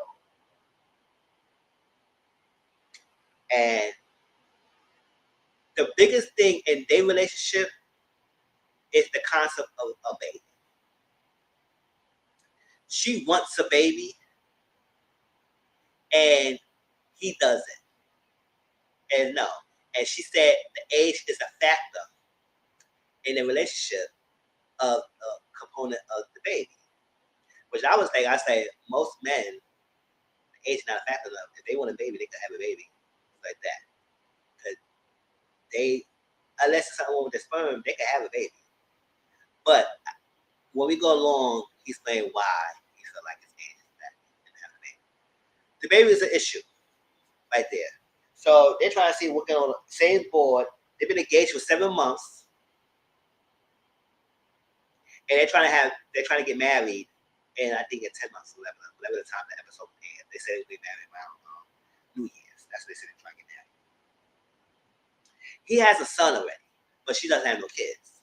And she's 37, she up to the age that she wants the baby. All that stuff. So they ask questions and everything. And I think the mom brought up that Brandy told her that Atkins uses the N-word. And I was like, oh, child. Here we go. But while we go through this episode, she can't remember the context where he said it. She said that he's not a racist. I don't remember the context and everything, and not that. But when it or her become a liar, and she lied about this, she lied like that. She said, I'm not lying. You did say the N-word. You did say this. You did say you want a baby. I'm not lying. Stop making me lie. Oh, that's like that. She called it, broke down everything. But I was like, let's pause on that. We do know interracial relationship, it could work well if y'all both understand each other. No matter who you are, if it's white, black, Chinese, Dominican, whatever you decided with, if the interracial relationship is two different races together, you have to understand each culture and their struggles, upbringing, all that like that. You do know our history with whites and also that blacks. So we do know that. So that could be triggering for if you mess with someone who long history, whether they did that to us directly or not, could say some type of word like that. It could be an issue. My thing is, correct me if I'm wrong, if anybody call you an N-word or whatever that is, or use the word N-word in some kind of context, you would not forget that context. I don't care what you say, you would not forget that. Even if somebody called you an N-word when you were 5th grade, and you remember that to this day, what happened? Where you was at, what was said, how they was said it, when it was going on, what was the conversation, you remember that. Because we don't forget things like that. Especially when someone outside my race telling me, call me directly or saying it indirectly, whatever, you don't forget the context. So when they was asking to explain and give a context, she said, I don't remember. I don't remember the context. He didn't say that directly towards me. He just said it. But I said, okay, but why you can't give an example? Like, you remember. So my thing is like, I don't think the N-word is a big issue in this relationship. And Tracy mentioned that. She said, the N-word, you could come and go, because he could learn some things, he could read some books, he could read all the things, he could move forward from that. But the make or break of your relationship is the baby. It wasn't the N-word. Now, you don't want to be with a racist. But she herself still said she's a racist.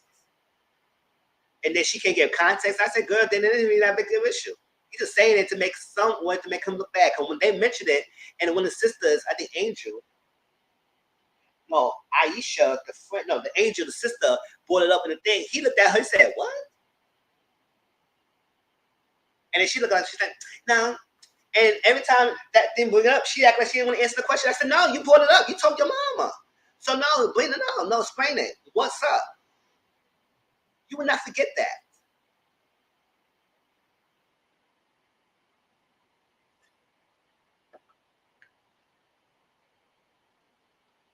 So my thing is, that wasn't a big issue in the relationship. The big issue was the baby thing. Yes. And why would you want a relationship with someone who uses that? So that explains to me that he don't be using that. He's not really a racist. Or I shouldn't be saying that. So words are tricky. But leave it to her. So they're not on the same page. And then they talk about their relationship was mostly long distance. She's in Georgia. He lives in Louisiana. He has a restaurant in Louisiana that he runs. He runs a great Italian business, because she said it herself. And they've been a long distance most of the time. So now, if they do get married, they got to figure out where they're going to live. He said he don't mind Georgia. He said he likes Georgia. He don't mind. So I said maybe he will go down there. But he does have a business in Louisiana. I mean, if he wants it, he don't have to be there physically. But we'll see. So that's another thing. But they didn't really touch on that. They just made it perspective. Because at the end of the day, yes, the baby thing is a make or break. Because that's what she really wants, and that's what she values, and that's that. Now, she kept holding on to what he said on the first date. Now, granted, he shouldn't have misled her and said, oh, yes, I want a baby, whatever, for the white woman, and then hell bent realized that he don't want a baby. Now, people can change their mind. So my thing is, Brandy, you kept harping on the fact that he said it at the first date, but not knowing that ever since then you had that conversation over and over. He been consistent with his answer that he don't want a kid. He been consistent.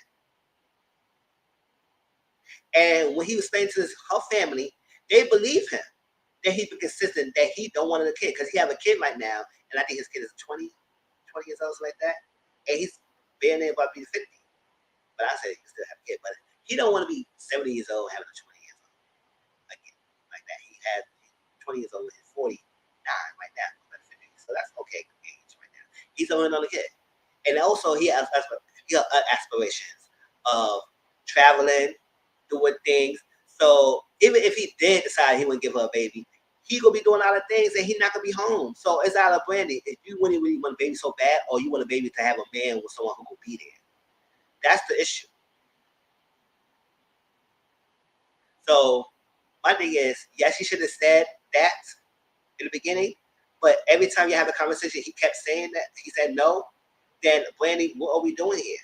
But at the same time, why you propose to her, knowing that this is a conflict issue? So you say you propose because it's we can find a solution. I say you don't find a solution by proposing. You find a solution before, and then you propose when you know you have your values aligned. And I feel like one of the children, or not one of the children, is not a figure compromising thing. It's either you want it or not. And you can align yourself with someone who does want the same values, or you don't. At the end of the day, don't compromise that.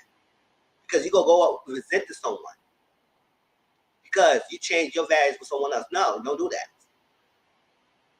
I know you pains you don't want nobody else. You pains you want this person you with. But if your alignment doesn't align, then y'all cannot be together. You can't. So it's selfish that you think, because he said in the initial that he could go back to do that, and it's selfish for you to think that she could change her mind of not wanting a baby to be with you. Y'all both is kind of going in this thing. It's very selfish for y'all both to think that y'all could change each other's mind. Y'all can't do that. And I'm gonna say this too. In her history of lessons, yeah, they should be together. History of babies and stuff like that. Quiet is kept. The ultimate deciding factor who wants the children or not is the woman. Because at the end of the day, yes, the men is part of it. They create the baby with you and everything. But the woman had to carry it. They almost had to almost lose their life bringing birth to the world. Usually the nurturing ones go through a lot of sacrifice raising the baby, take care of the baby, all that stuff like that. And the man could just go around and do whatever they want to do. Whether you with them or not. We see that a lot of. The reason why Sonya don't want to know the baby with Aaron, because she barely was there with the first one. For everybody telling Sonya, you should give the man the baby. I said, why she should give him the man the baby? He just showing her that he could step up and take care of the baby. Do it now when you got Doocy. Not when another baby comes and you do the same cycle like we do. See, no, I don't want to take that chance. Because at the end of the day, they can give you all that good for nothing, and they still change their mind when the baby get here. And it's skedaddle at the thing, and you stick there stuck with the baby, and you go to have to because you want to take care of the baby. You got the nurturing side to take care of the baby, and the man could go up and gone. So can you use their word? Or what? So the ultimate deciding factor, if you want the baby, it is mostly the women. They go through a lot of things with the baby. This is when we talk about Belle Collective by Cliff, and I said the truth, you better not get that guy a baby. I'm telling her down. You better not. Because they would use that attack to slow you down. Because some people, guys, use tactics of having women get a baby, not because they want them to have a baby, they want to slow them down. They control them. They use their mother instincts and mother maternal instincts to say, oh, you have a child, you got to take care of the child. What she do? It guilt you and make you feel bad about what you want to do. And here they all running around doing things, and it's all they claim, oh, yeah, I have a kid. What you doing? So, in all honesty, no matter you married or you not married, if you're going to have a baby by the man, you might have to be prepared to take care of the baby yourself. Now, if you're not prepared to take care of the baby yourself, or really want it, then you shouldn't have had a baby with the person. Because time after time again, we've seen it over and over again. No matter you marry or you're not, most likely the female would be one who will take care of the baby. Sacrifice a lot. And while the man doing their thing. So you gotta have to decide whether you want to take care of the baby. If you do, you gotta make sure you have to be responsible. And also come to terms that you may be the only one predominantly raising this baby. Whether he giving you money or not, doesn't matter. It's more, it takes more than that. I said all that to say, I was in my soapbox, so y'all understand that. And the fact that, because I say that because That's the reality we live in. So when I see people telling people, women, oh, have it. If you love him, you have it. I said, okay, but if he loved her, he would be with her and take care of the baby with her. Not leave her to by herself and just do whatever thing and get mad when she doesn't want to have it because she's your wife. It's not the 50s. You got wife, you got duties, and you have rights now. It's not what we used to be when women had no rights and they have to be the guardianship of the guy and he can take care of the household and you got to take the mother, you got to be the mother, the wife, the kids, taking the household, everything. Y'all have rights. It's 2022.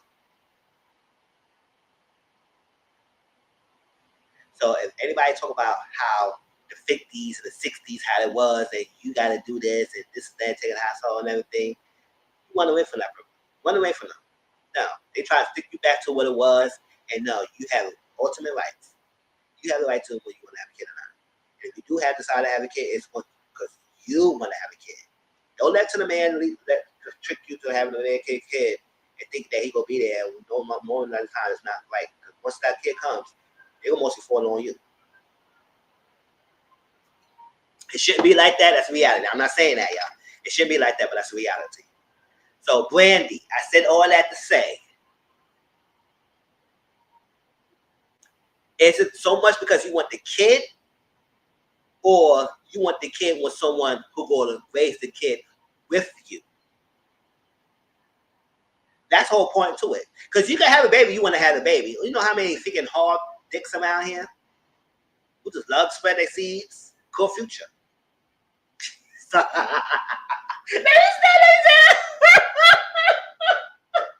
I'm drinking, y'all. Don't let that. Chill. Oh, let me stop drinking. Time stop it.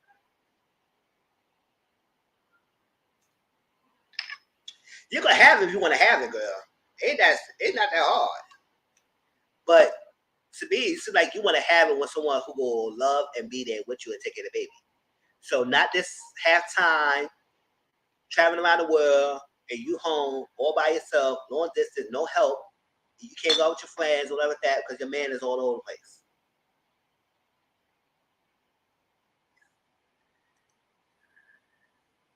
Yeah. So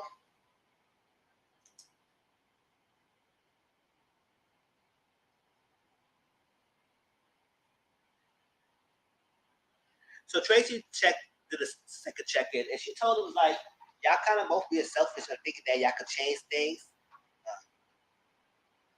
She was a biracial. Oh, child. You went on that territory. And that sounds so bad because she loved him and all that stuff. I said, how much? Because at the end of the day, it clearly shows that he really telling you it's a hard no. And I was like, so Tracy asked him, listen, y'all both sit down, y'all respect the family, and get to the bottom of that. Because when they had to sit down, they would say, well, the thing was the N-word and the baby, and Tracy said, cut that. The N-word is not a point. What make or break this relationship in the marriage is the baby. That's irrelevant. The baby is the one, because it does make sense. Because if she compromised her belief, her values that she want a baby, and decided not to have it to be with this guy, and then later on she will resent him because she said in this episode she will resent him. And that resentment leads to something else, and you don't want that. So my thing is, don't have it with someone who don't share the same values, and have it with someone who share the same values and also go to be there. But it's a toss up sometimes with the men being there when you raise your child. Because sometimes when the baby comes here, they don't have the attachment. They checks out. Most of them. 95% of them do. And that's why we have raised a lot of single parent households.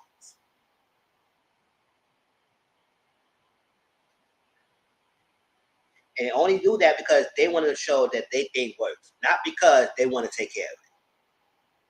That's why I was saying that if you really want it, you have to really want it and be prepared to take care of your own, whether you marry or not. And don't let nobody shame you of your decision whether you want to have a kid or not. That's your decision.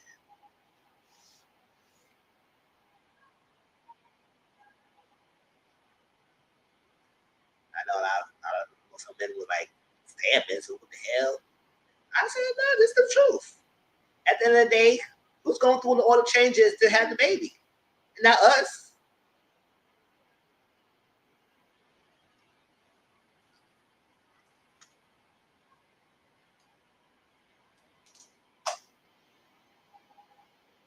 That's what this country should have tell them. Like, what about? But that's it. So sit with us, respect the families, and talk. And that's what she explained to her sisters and her family. Is like, listen, I probably was if I decided. And she said that it's a deal breaker. So one of the sisters said, then why are we here?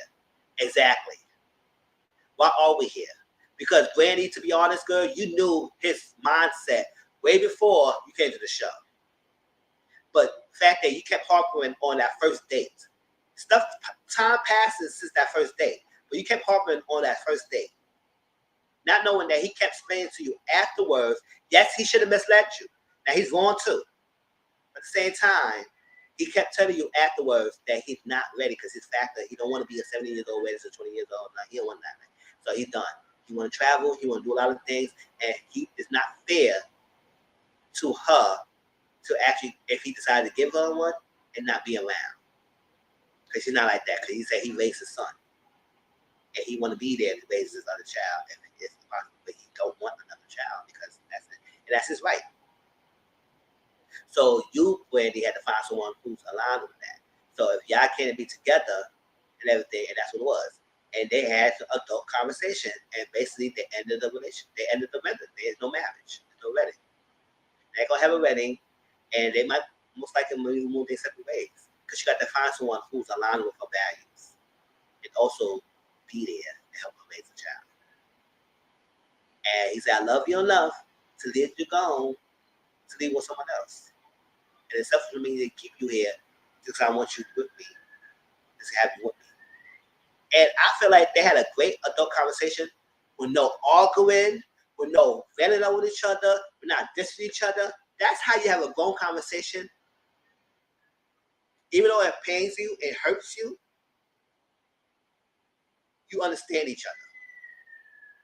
They sat down, have an adult conversation just by themselves together, and came to the conclusion that we got to end this marriage. No, this relationship, we have to end it because it's no going forward. None of your child minds is getting changed. So we have to end the relationship. I love you enough to let you go. You find someone, I have to do it, and that's it. And they told the families that it's not going to be no wedding, no blessing ceremony going to be happening, and go our separate ways, and that's it. And they had final hugs, and that was the episode. But I was like, yeah.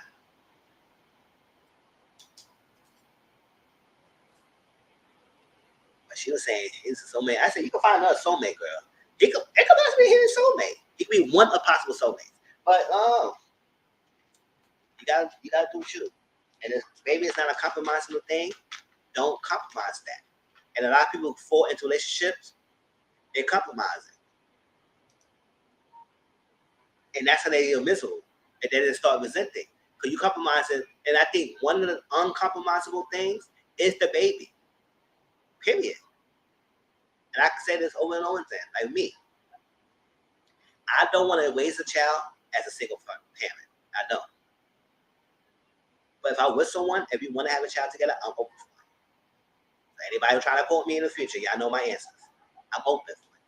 Because I want to raise a child in a two-parent household, two-parent household. Because I grew up in a single-parent household, and as much as I love my mom and everything, I don't want that for a child. I want to raise that. I want to raise two people loving them and raise them together. I want to be single, raising that. So, not close on having children, but not as a single person. I want to have with someone and we both work and raising a child together.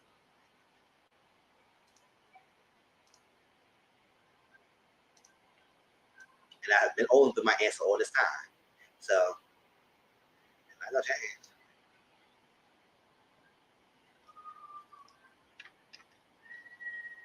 So my answer is, if I'm not in a relationship, there's no baby.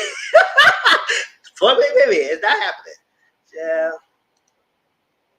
Next, Belle Collective.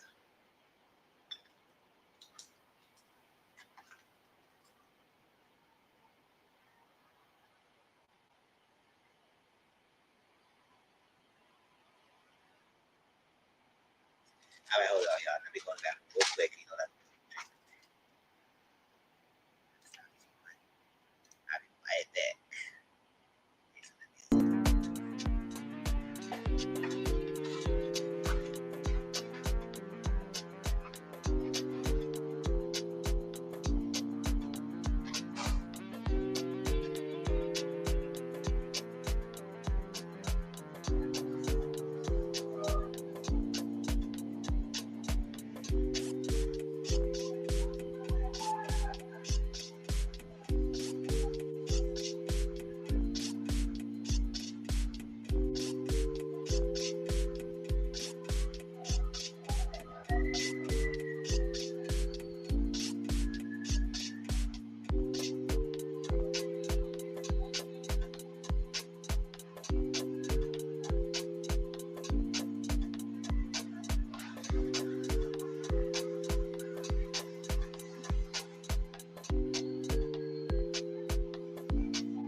All right, y'all. I'm back. Latrice, child. Let me turn this off. All right, Belle Collective, y'all. See, I said Latrice ain't shit. Yeah, I was like, to go off and say, "Oh, I didn't do this and do that," and no realize you was part of this. You might not start it, but you was part of it. So, girl, you act like you didn't do none of this. Like, girl, you part of it. But at the same time, Marie, girl, you do the most sometimes. But Latrice, you're not innocent. Don't come around act like you all innocent, like you didn't, your hands is clean. You're not.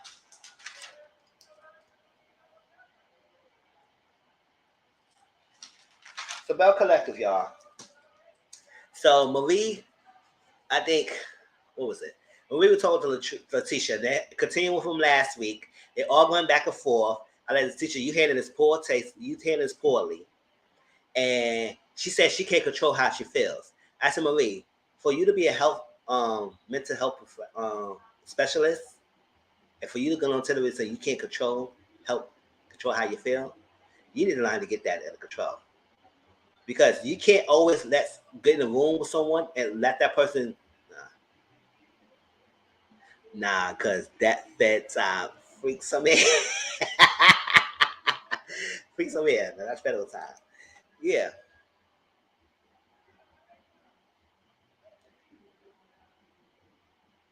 Because that fed time freaks some in. Yes. You gotta control how you feel. You can't let somebody always get you out of character all the time. Now, granted, yes, Latrice having a hand of spreading it out there. Now, I know people saying that this rumor's out there, but way before she started spreading it out there for everybody else, but she still had a hand in it, putting it out there and spreading it out. So, granted, yes, stuff like rumors like that could destroy someone's business. But basically, she said she lost some customers and everything, but her business is still driving everything. So I would tell Latrice, I would have given 2 F about that chick. I said, okay, I see what you did. And we don't got nothing to talk about. I don't need an apology for you. We good. We good. Because I know how you move. That's how I let it go. She come walking right in the room. I would say, okay.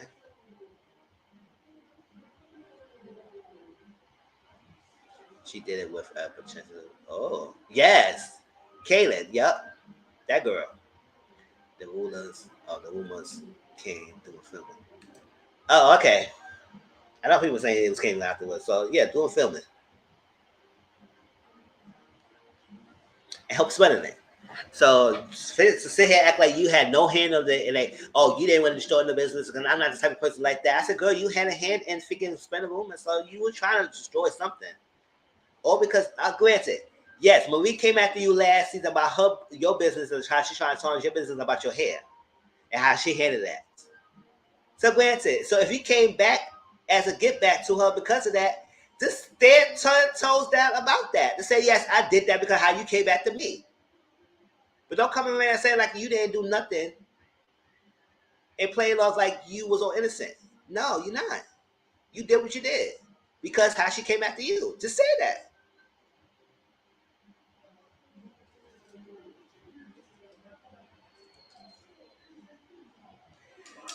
So the teacher begged Latrice to talk to Marie. I said, I don't know why. I don't know why you begging her to talk to her. We should have let Rafika Marie leave. Now, the teacher, you handled this poorly, and we're going to get to you in a minute. You handled it very poorly. You should have let Marie leave and continue about your freaking brunch. But no, you want to have a total match with freaking Marie, yelling or in the bathroom, embarrassing your guests. You should be my friend. Why you leave? Why? I was like, oh my gosh, about to break an aneurysm. She let the lady leave. She didn't want to be there. She felt like a bunch of bull. Let her leave. So that's that. So while all this going on, Akeisha, this lady, I'm sorry, y'all. I grant it. Yes, nobody wants to eat off a dirty plate. I get it. I get it. If the dirty plate was messed up and if somebody had a complaint about dirty plate, you should change it as a host to change the plates. But Keisha, you coming off like all these other ladies eat off dirty plates, and you was so high elitist that you don't eat off the dirty plates. I said, nobody eat off the dirty plates, girl. What you trying to think? You trying to say we all eat dirty? And you a clean bitch? So I would say it like that. And the only thing I was like, Gwen said, okay, yes, change the plates. But the way how she was going about it too, it was not about that. It was a dirty plate. It's how she was going about it, doing the most. And then I say yes. Some of the freaking waffles and bacon was burnt. I said, who can cook this freaking food? Tisha, you cook this food for the brunch? Because she said nobody. So Tisha had to sit down with me. She said nobody else had no burnt food. I said, are you lying? Or we saw in the freaking TV screen a burnt waffle and a bacon. We saw it in burnt. I know y'all saw it because I saw it. I said, why the hell that waffle look so black? Oh, child. No, echo how it is, right? I know y'all saw the waffle being burnt. I said, why the girl? It was a burnt waffle. Do you cook it there? Like you had no caterers, and then if you hire caterers and they make them freaking waffle burnt, then you need to fire them.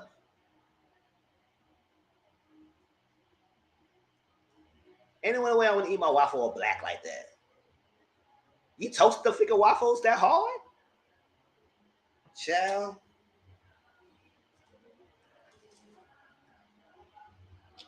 So Keisha left. She said, oh my gosh, this is too much. I can't do this. And this is too much. I gotta get out of here. Okay, I got business. And she wasting my time and all like that. And Tamara said, yes, I know. I understand Akeisha because she wasted time. And I know we got time not to be wasted.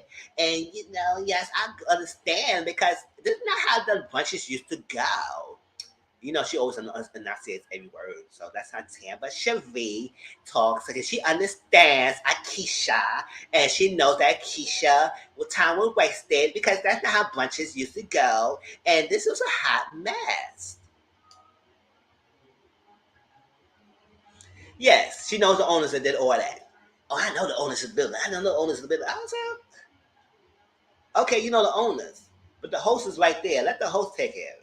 Now you did came with some energy. Don't get me wrong. You came with some energy because we all saw it. You came with some freaking nasty energy and thought you was a whole high elitist. Now, granted, Tisha, you did handle that freaking event poorly. It was like Keisha, yes, she gave you energy. She did. And then she tried to act like she did. And she said, oh, well, your gang coming after me. I said, your gang came, her gang, whatever it was, the posse came after you after you kept repeatedly trashing this lady in front of them. What family or friends go sit there and let you keep continue trashing the lady in front of them? Especially they cool. No, we're going to check you. The fact that you didn't like being checked, you feel like they gang up on you, they attacked you. The owners catered the food. Oh, they did? So why they burnt the waffles like that? Chill. Because I saw those pieces. They was burnt.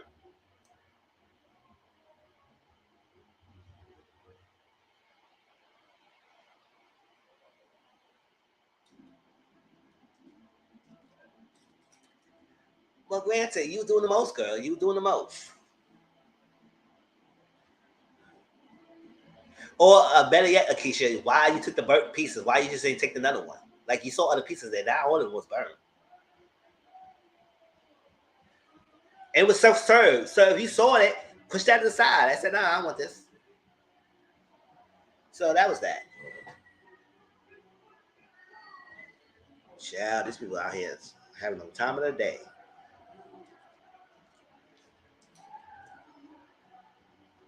None of that. Keisha left, and then she got on the phone with Melanie. This is the wasting my time. And I said, girl, you broke it. I'm like, what the hell? I know you're Belle. Why are you screaming in the phone like that? Okay. So Tisha started crying because Marie left. So Marie told Tisha, so listen, until time being, any future brunches, I'm gonna remove myself. And then Tisha tried to, so I said, why are you trying to leave it? And I said, Tisha, let it go. Let it go. Because to be honest, y'all, Marie, in each one of these brunches, you did act a fool. Now, the second one, I do say I agree with how you got on Cannon. Because she was doing the most. But yes, it has stemmed from you, girl. So, Tisha, you should let her go. I said, listen. And first of all, I wouldn't even ask her. I wouldn't even let Marie tell me she's not coming to my events. I would have told her myself, don't come in more events so you get your attitude together. Oh, come on, we doing the most. And that's your friend go on. Do y'all hear these people? Oh, listen.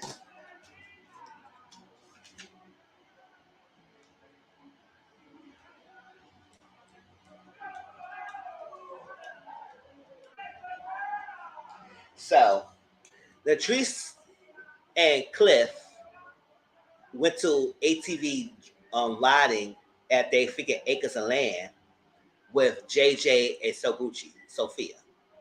And they had a good time. And y'all remember JJ? JJ was on Bring It. He was the ex-husband of Selena, one of the moms of Dance of Dolls. And y'all hear them, right? Child, oh, they better not mess up my video. Come on. But we'll see. We'll let it go.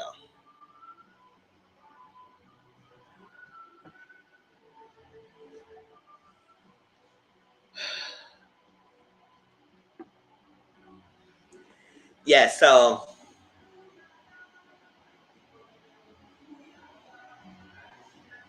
yeah, there was an ATV riding, and yeah, he was the father of Sanji and Star and the other girl, the twins, dad. So that's that. Now he's in a long relationship with Sophia, and Blanda Finn. She told about Blanda Finn a little bit, and that's that. So they drive around, slinging mud in each other's faces. That was a little fun. Yeah. He's gonna be a grandpappy. Oh, he gonna be a grandpappy. That's cute. His little pink tails. And they all sat down and they was talking. And Latrice said, yes, I'm not bothered by little Marie and everything. She nothing to me. I said, girl, stop it. Stop it. Because if she was nothing of that, you wouldn't be doing all that, what you did.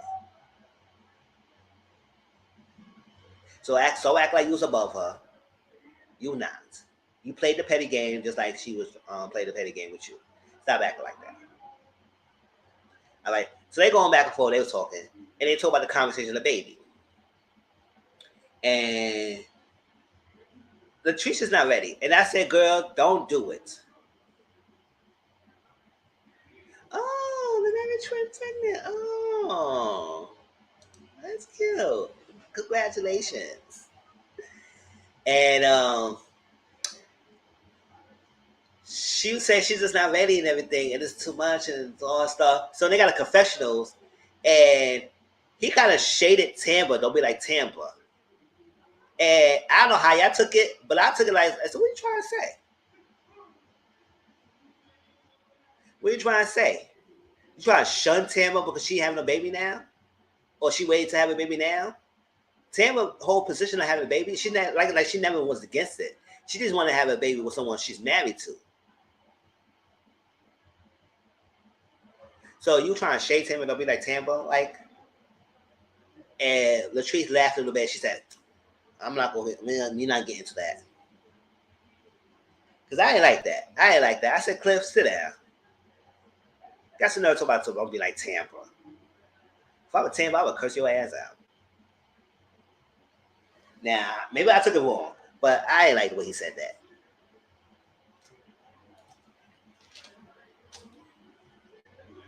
So they're battling, and Sophia told Latrice, just do it when she's ready. If you're ready, then you can do it.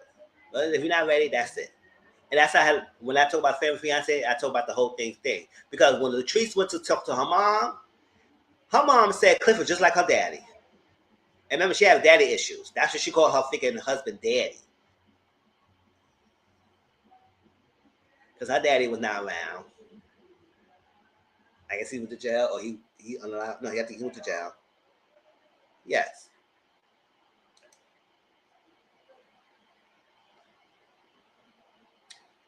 Yes.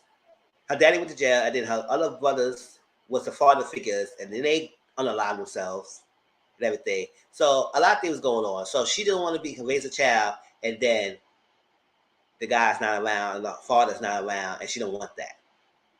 But I said, you better listen to your mom, because if your mom said Cliff was just like your daddy, and your daddy did with you like how you did him, then your Cliff go do you, because he already said that, oh, you be okay. You got a baby on your back, and you can do other stuff like that. You got the baby. I said, he said nothing about taking care of the baby while you business and you working and doing that stuff. He just said, you need to have your baby. So basically, you're going to be carrying the baby, you're going to be watching the baby and taking care of the baby on your own.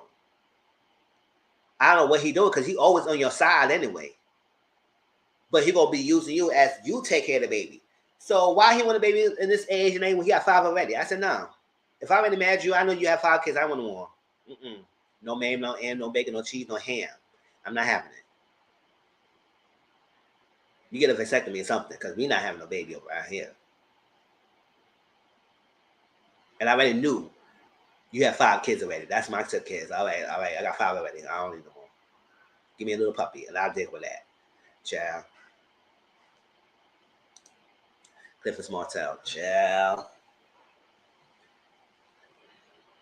Like how you said it. Because I don't know what the hell he's doing. Clifford all around, and they're going to make it seem like Latrice got to take care of the kid. If you listen to what he's saying, girl, he just like what you're saying. Like, you're going to be the one doing it. And that's why I said on Family Fiance, if a woman wants a baby, they got to be really sure they want the baby, because they got to be prepared to make sure that they might have to be prepared to take care of the baby on their own. Whether they're with someone or they're not, or they're with someone or not. And it's always like that. You got to always, every woman got always got to be prepared to take care of the baby on their own, because you don't know what the man gonna do when the babies get born. They might be there, all that. They be all your face, everything, all that, until the baby pop out of your freaking cooch box, or they all skedaddle all over the place. Where you at?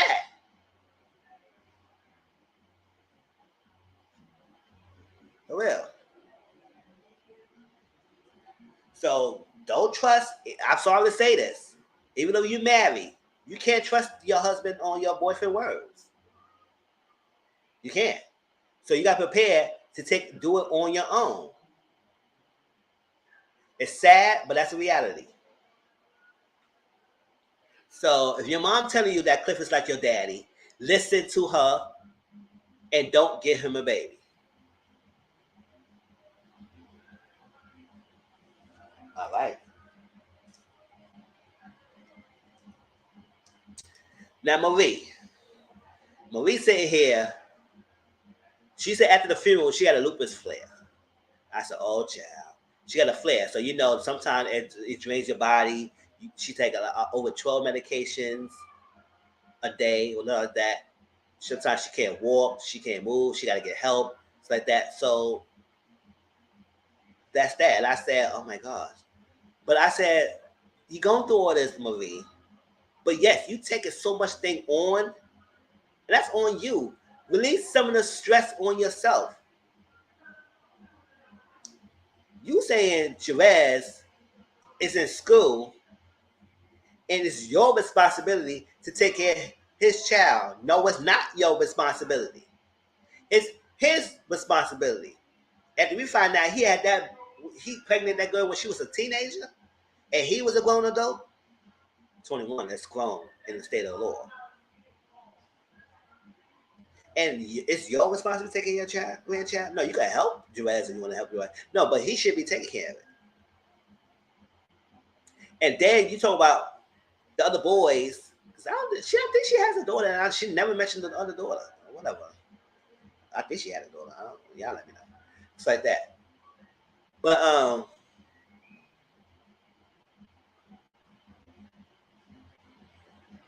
she mentioned about co-parenting with Cedric, and how that was a big affair in her life.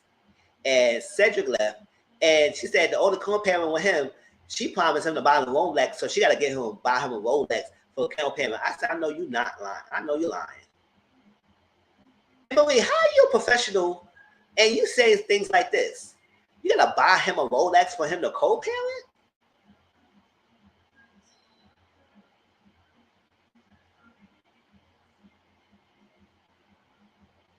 Oh, I think her grandsons. Oh, okay.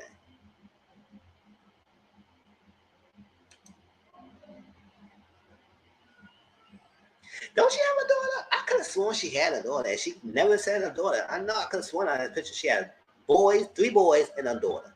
But maybe.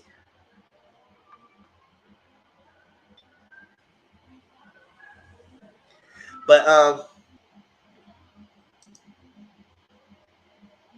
co-parent with the kids or co-parent with the grandsons. Other than that, but to buy him a Rolex just to do that, that's stupid, Marie. Come on now. Even Essie was like, really? Essie with the cable to check on Marie. And, yes, you're my soulmate, you're my sister, yes, you're the sister. So I said, we get it. We got it for the first season. You gotta keep reminding us, yeah, soulmates and sisters, okay? And business partners. And she said, I'm so strong and everything. I don't checking everything because you take care of all stuff, and then your mom, she's still addicted and she's still doing the stuff like that. You got her in the house. It's a lot on her plate. So, and a part of your lupus flare is going up because you're stressed. You need to reduce the stress.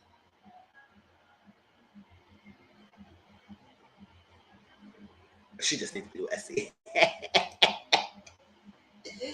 Yes, and she said she's a strong person. I do understand what she mentioned by that because sometimes people like realize that I know I can take care of myself and everything, but I do like sometimes people to check on me instead of that. And I appreciate some of y'all do check up on me and say, "How you doing, Mizzle?" and everything, because I do like that. Because I always be the person, always strong person, and check up people and everything. And sometimes I do hurt too. And yeah, I know most of the time I say I'm at peace, and like that, well, technically I am at peace, and I don't have any real sadness. Every now and then you might get a little sadness, but it's what it is. And not as it used to be. Now I'm good, but sometimes you do need to check on the strong people because that's sometimes you need to do check on them because they do need to be checked on too. Who's there to save the hero when you there to out save the world? You know, limits from that.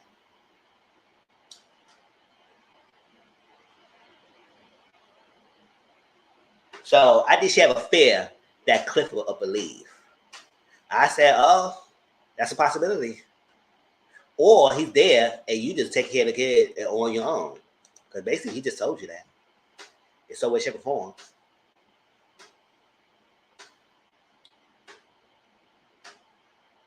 So Akeisha and Tisha met up. Yes, right? So Akeisha and Tisha met up. And they met up kind of like shading each other. No, that was a lot of shading. That was like, they met up for the Ferris Street. That was one thing. And then before they met up on Ferris Street, they had to sit down and try to understand each other. And they was like, well, you came with the energy. I said, Akeisha, you came with the energy. That's right. But Letitia, you did handle a lot of your events wrong. When Marie got up and left, you should have changed out to her and yelling at her in the bathroom to create all this turmoil that people got to leave. You should have let her go, let her cool down, and you went back to your business or your bunch because this is your brand. But how many times you gonna let this lady, whether she valid or not, keep creating the ruckus of your events? So when Marie said she wanted to leave and not come to your events because she loved you enough to not to keep messing up your events because she going through a lot, let her be and don't figure guilt her to even go to your events. Let it be. So you're both at fault here. You should apologize. You know what? I was, yes, I took it long and everything, and I was apologizing, plate was dirty and everything like that, and just refused it. But at the same time, Keisha, you did came with some energy, like you was so better than everything, and you was this thick girl, and you was playing it like that. You was shading this girl like she's a battle of barrel. Stop it. So y'all both is that wrong. Apologize to each other, move on, and try to work on this. But she said she's not petty enough to stop the Ferry Street project. So when they meet on the Ferry Street project, Akeisha was giving her like a history. And then she said, I know the history, but she kept the play. She said the confessionals, but she didn't say it on her face. And I said, oh, you know she gonna read this. She gonna see this, right? So she gonna know what you said it. Right? But they was going to the history of the Ferry Street. It's that, oh, my grandfather, my this and that, my this and that. I have our own land. We own this land. We own that land. I was like, okay. My thing is, if Keisha, you have all these ties to the land, to the property of Ferry Street, and you like the idea that Tisha came up with, you had all this opportunity. Why you didn't do anything then? She's petty enough. She is. So why ain't do anything then? You wait till this opportunity to get on TV and do this Ferry Street project and reflect that you own history and nothing that. Now I feel like Tisha, I say yes, you get that. But if you have a lot of pushback going on, why you just don't start something small, like get a building, start something small, and then work your way out. You don't have to tackle a big project all at once, and when you could, instead of doing multiple little steps to get to that big picture. Maybe you could do that, and then it'd be better, right? What else?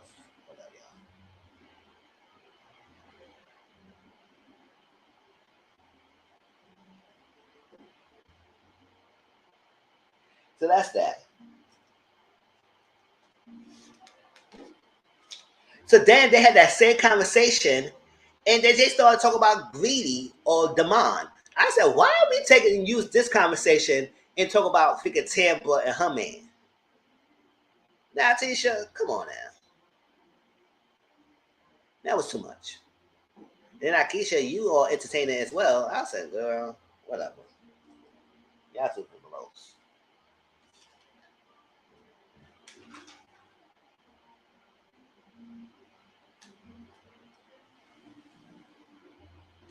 So Glenn went to see Tisha's mom because he felt like she's a neutral party and she won't take sides. I was like, I don't know what you're talking about. That's our daughter. But yes, she could be neutral. She could be objective in the situation. But at the end of the day, you're the one who's causing all this issue. So, what side can she take? You messed up. Period. So, you're a repeat offender. You're a repeat offender. But my thing is, he's a repeat offender, but she keep taking him back. So, like I was explaining about P Valley review earlier, men uses you continue accepting them as a way not to learn, to do better, the way to do that same thing they had been doing, craftier. That's a word, y'all. They're not to do it to get better, to better the relationship. They're trying to do it to be craftier. That way, they can keep doing what they're doing.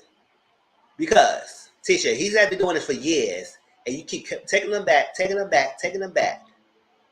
And you say the same cycle over and over again. And he continued doing it. So either you stick with it and deal with it, or you gone for good. When you nip in the butt the first time, he wasn't under that. But you accepted him, and then he did it again, you accepted it again, and from then on, they're not doing to better the relationship with you. They're doing it to have you stay around so they can still do what they're doing and not realizing that you were not leaving them because you're showing them that you're not leaving them. So they're not learning what they're learning. And if you will stay away, stay away. Or go to the thing. You better sign my papers and get my divorce. You better do that. But if you're not doing that, we ain't doing all this. All this dishing around back and forth, I think you're playing. You still with this guy, and he's not going to change. So what we doing? So, Willie at Keisha talk. And listen, it seems to me she got in this show because she wanted to be in a show. So she wanted to live with Jackson to get a show and be on the show. Because she was in New York all this time. And then she got to find out she going to be at freaking Belle Collective. She going to be moved. She want to move to Jackson, Mississippi, and stay her family there. I said, listen, you can keep the house, whatever you bought in Jackson, Mississippi, and still live in New York and come into Jackson, Mississippi when you're filming. Hey, a lot of people do it now. Storefronts, stores, properties. They only come to the place when they in the film. They're oh well, do it. You got the legacy, so you don't need the money like that. So, hey. Now, what he said, I don't know, because he's a city boy. He don't want to be countrified. I understand that because I haven't been in New York all my life. But I could live in another state. But if I do another state, it had to be a suburban area or somewhere close to urban life. I can't do woo. I can't do woo. I can't, that country. I am country. So if I move out of state, it had to be somewhere close to a city or suburban area. Urban or suburban. I can't do woo. Nah, that my style. I can't do that. So for him to be in New York City all his life and then come to Jackson City, I understand that. And you've been in New York all this time for the 10 years. I said, girl, get the house. Would he tell Ilya, said, listen, this is only temporary thing. We're only here for a couple of times. And we can do that project going, ain't not a permanent stay, whatever, stuff like that. He said we rented, but she said she don't want to rent, she want to own. I said, listen, have property. It's value ownership. So I guess. Yeah, I know more than me. It may be value ownership. So really get into the program, own that house. You Airbnb and do something about it. I don't know.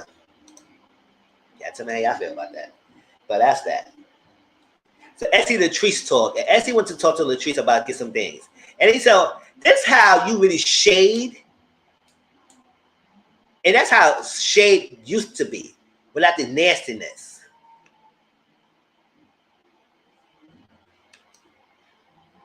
Oh, what happened?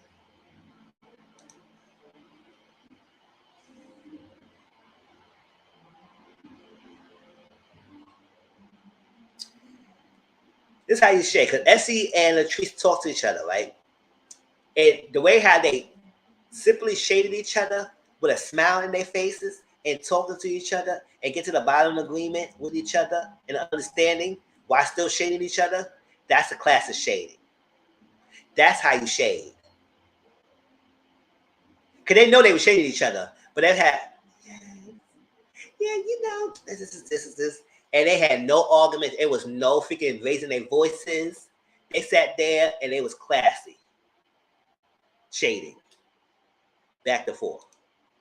I said, oh, that's how you do it. Like Dynasty in the back of the days. I used to like that show too.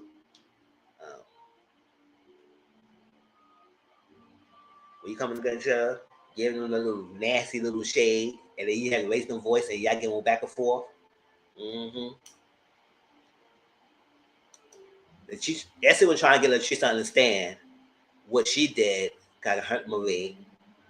And I guess Latrice trying to understand, explain her side. And then she came around and said, oh yeah, I said that. I did that. I said, girl, yes, we know you did. Somebody acting like you didn't do nothing. Yeah, whatever.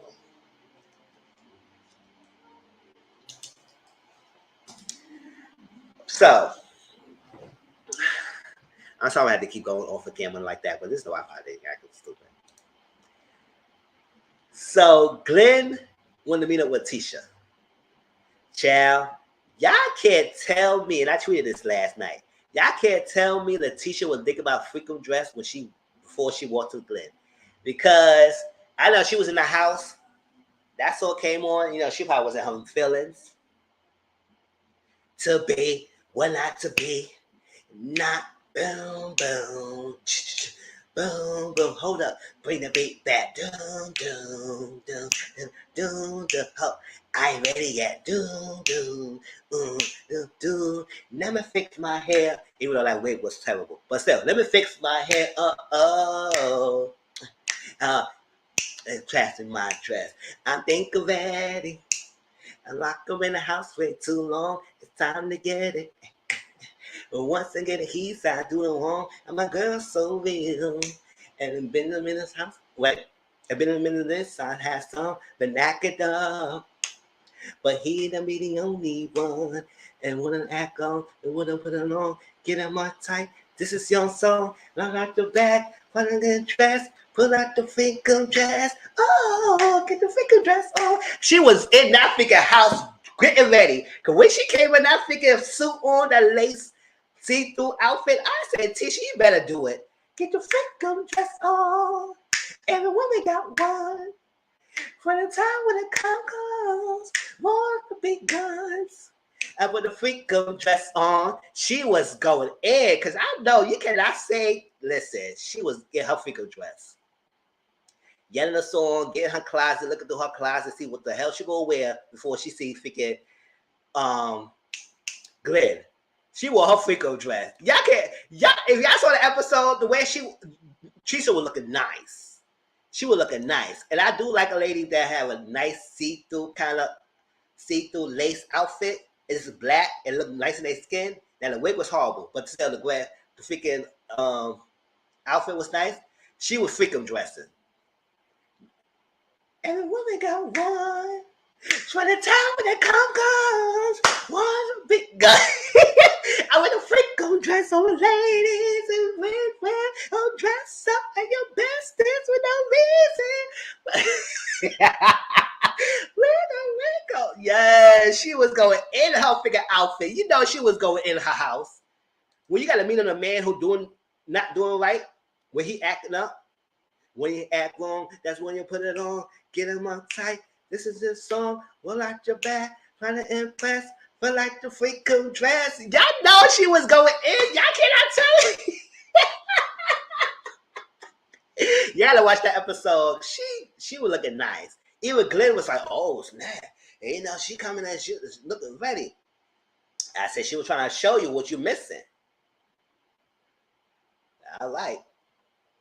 But yes, that was funny, y'all, because I had to say that. I was like, never seen that, so I know y'all was like, sure. So they walked in, they talked. Like, and I was like, okay, Tisha, you holding your own. Hey, Jason, what's up? You holding your own. You holding your own, girl. Be hard. Do not give in. Child, she gave in. I'm sorry. To me, she gave in.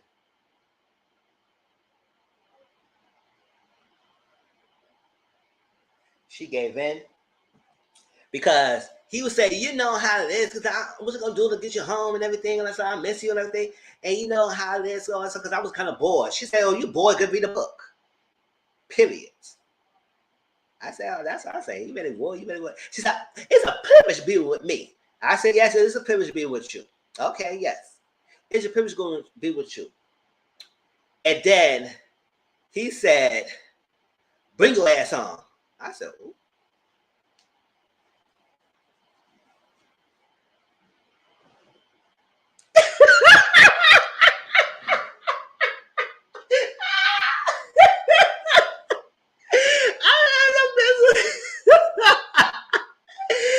I was like, oh, don't say it like that. What are you trying to say? Y'all know, listen, nobody say, I'm not saying he beating her, but I would say, listen, y'all know y'all like that little talk sometimes. You acting up, and he said, bring her. So, and he said a little harsher-ish. I know, when he said that, I think it got her. And then he said, mention about how, you know, he missed his family, you know, his son, so, you know, that's really took her over. But I was like, child.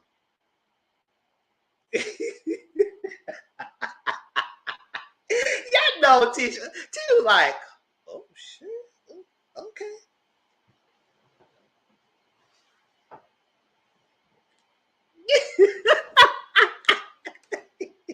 She didn't do all that. I animated the scene. But, you know, it got her. She got her wheels turning when he said that. All right, so, and you can't play like this anymore. He said, let's come on, I can take you on a date and everything. Let's do this, start over. I'm going to show you everything. And after he said to the son and everything, he said, yes, you're going on a date. I said, oh, my God. Pack up. Let's pack up. Let's pack up. Let's end this live. Let's turn up this AC. Let's do it. Let's cut scene. Who told you to give in? See, this is a problem. This is a problem. He only doing all that to get you to drop your guard to say, okay, we're going to start over or we're going to do this. So it's not going to help him when you keep taking him back. Doesn't hurt. No, it doesn't help anyone. So Tisha, is how you leave gone for good. The fact that you fought it so quickly, when you put a like fecal dress and everything, and then you say, "Oh yeah, it's gonna date," and then you started crying. I said, "Girl, the last person who should be crying should be him."